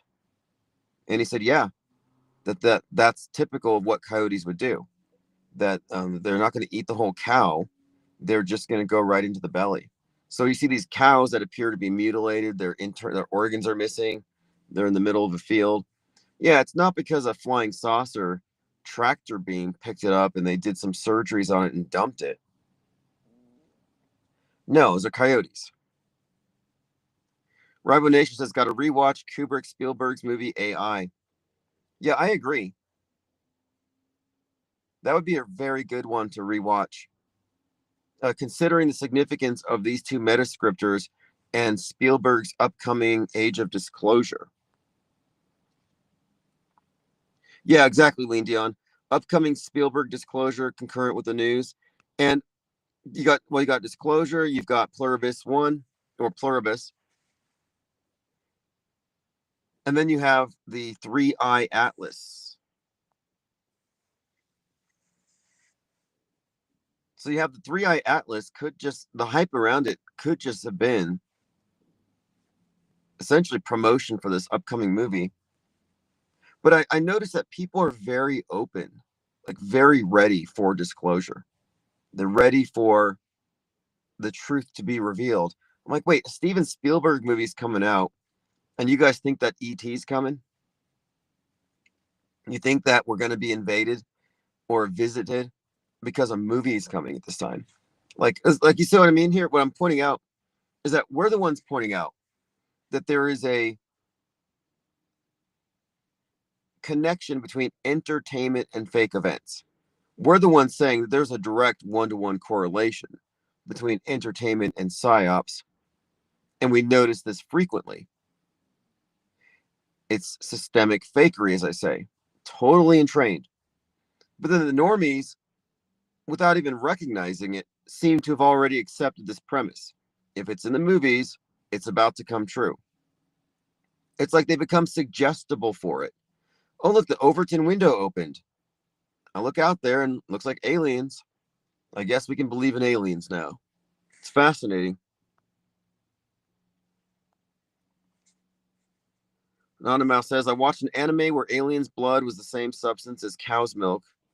That is what explained the cattle mutilation. So for these aliens, the cows are like walking, living blood banks.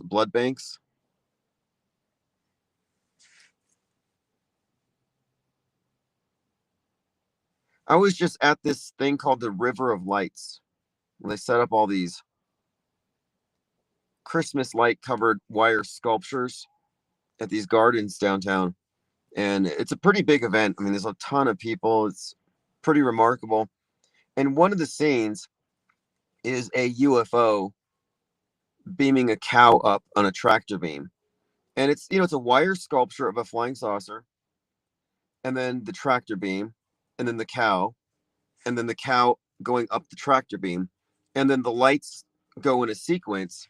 So it does look like, okay, you hear the cow, you see the ship, the cow sound effects, and then you have the animation of the cow getting beamed up. Like, it's a running joke here. If you go to Roswell, does anybody know the name of the field where the alien craft landed? I mean, just note how many times the theme of alien invasion coincides with the virus theme. It landed in Corona Field. In Men in Black, you had that Corona Fields Park. That Corona. It was some Corona Park and the Corona Field. But Roswell has these streetlights downtown that all look like alien heads. And they have this. I went over there during the pandemic lockdown. I went over there with my stimmy check. And they had this Dunkin' Donuts with an alien outside holding the sign, a very big alien.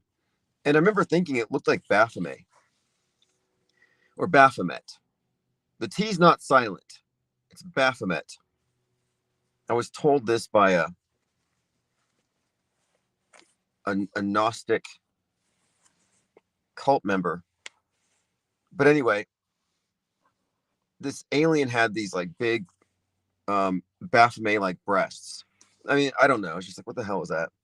But anyway, Roswell's kooky, but there's even a funeral home there where they supposedly did the alien autopsy. And I was there once when I was doing transports. I picked up a body from there, and I was shown the room where it was conducted. Do you remember that alien autopsy video? How fake was that? Jamarin May says the crown chakra. Right, Corona, the crown. Of course, the sun symbolism. The year 2020 was a great example of inundation with concurrent programming, all the major shows.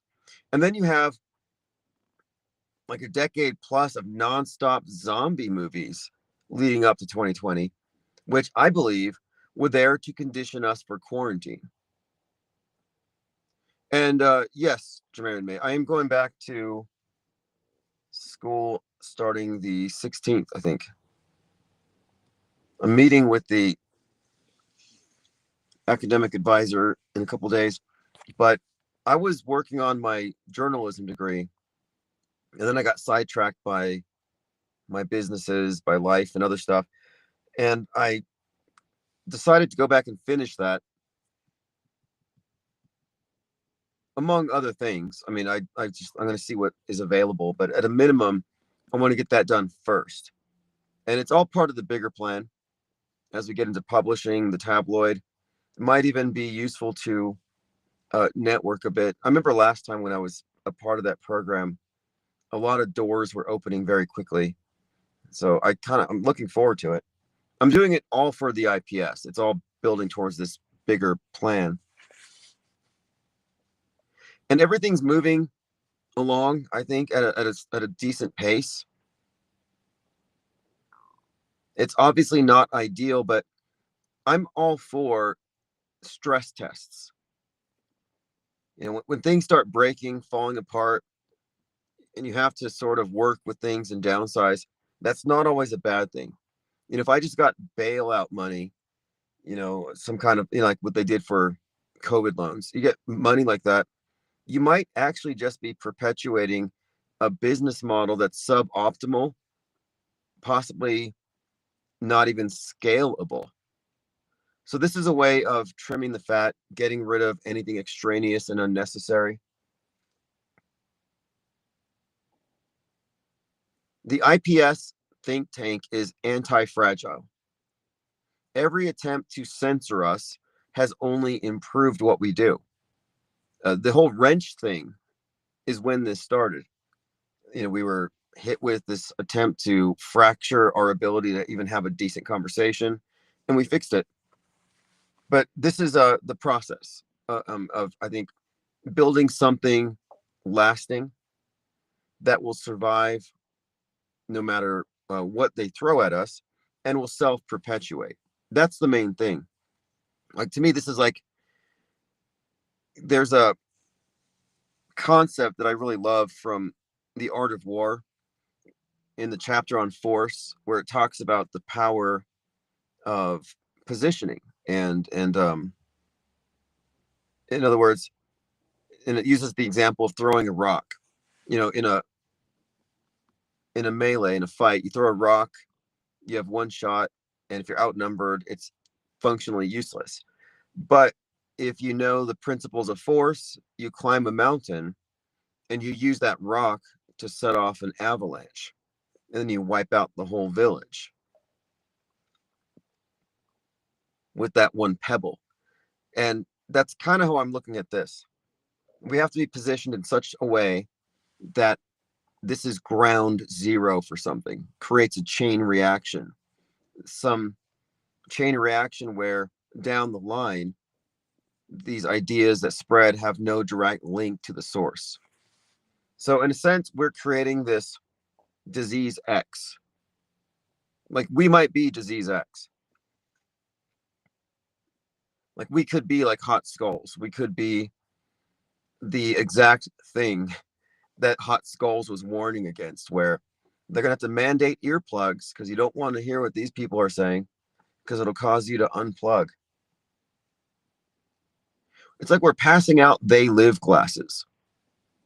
And do you remember John Carpenter documentary, They Live, where you have to put on this pair of sunglasses to see through the system, to see through the propaganda, to see the aliens that are controlling everything.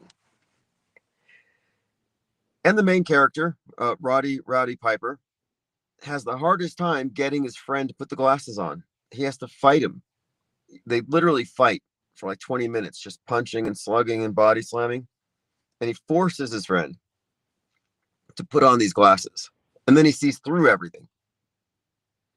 And that's why I say there's no point in debating with believers.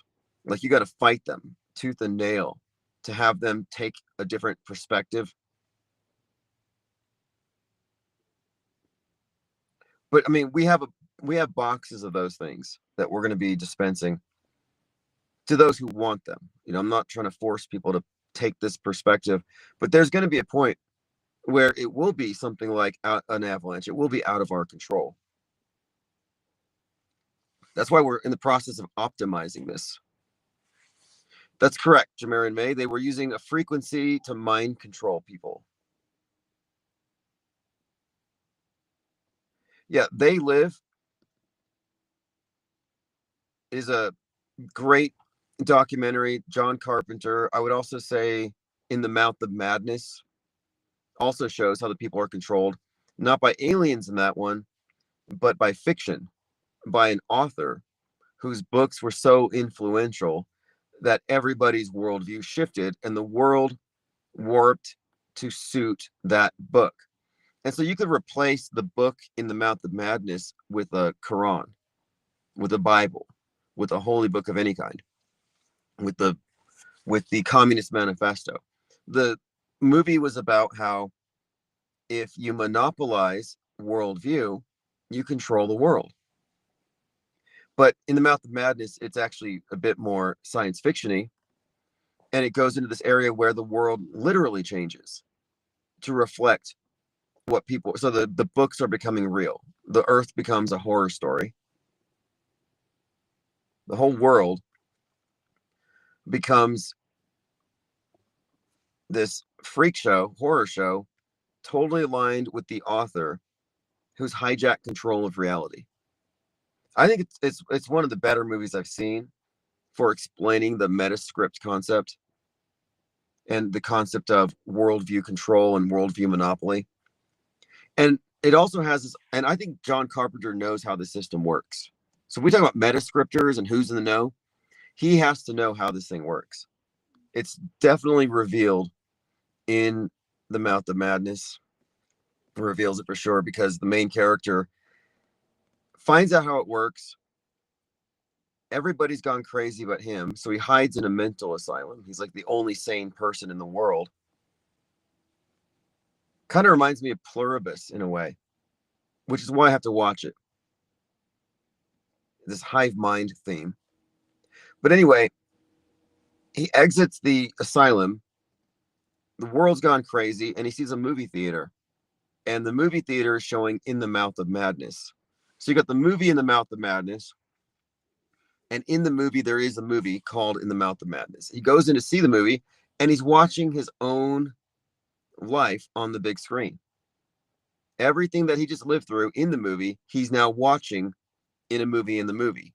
So it gets kind of meta. But he's laughing. He goes crazy seeing it.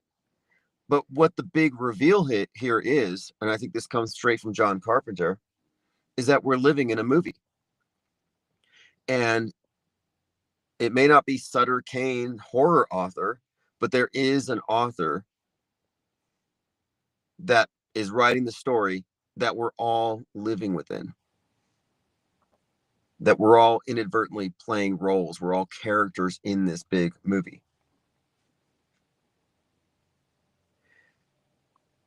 That movie had some Lovecraftian aspects to it as well, but I think it was brilliantly done.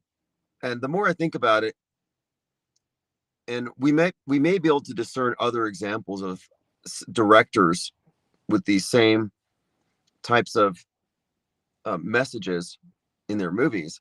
I think some of these authors or directors are revealing the depth of their knowledge and understanding of this.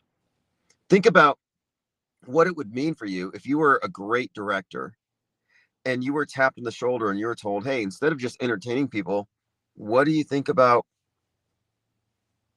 creating history? Like, to me, that sounds like a promotion.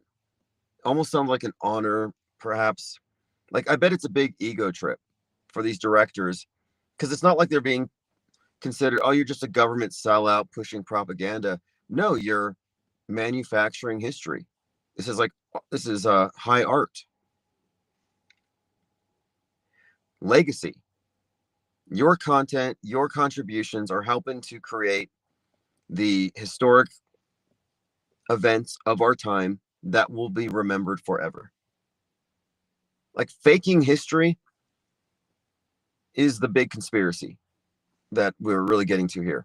And we're going to unveil it and all its implications over the next few months. So if you want to be involved in the great deconstruction, just go to ips.monster, join the Discord. We're going to systematize it. We're going to begin the process. And once it starts, it's going to be that avalanche. Once it gets started and we start making these connections, and we started this before, we've already made some progress. Like, this is definitely workable. Once it gets moving, though, it's going to be a permanent fixture that we can invite people to look at and consider for themselves. It's like, prove me wrong. Because again, we're not conspiracy theorists. We're offering we're showing a workable model, testable, that has far more explanatory value than any other conspiracy theory out there. All right, well, we've been live here for 3 hours and 20 minutes. I'm surprised. Usually the phone dies, but for some reason it lasted. But we're going to be doing a number of upgrades. Obviously, phone systems have to go up. We're going to expand the number of platforms and get the numbers back up.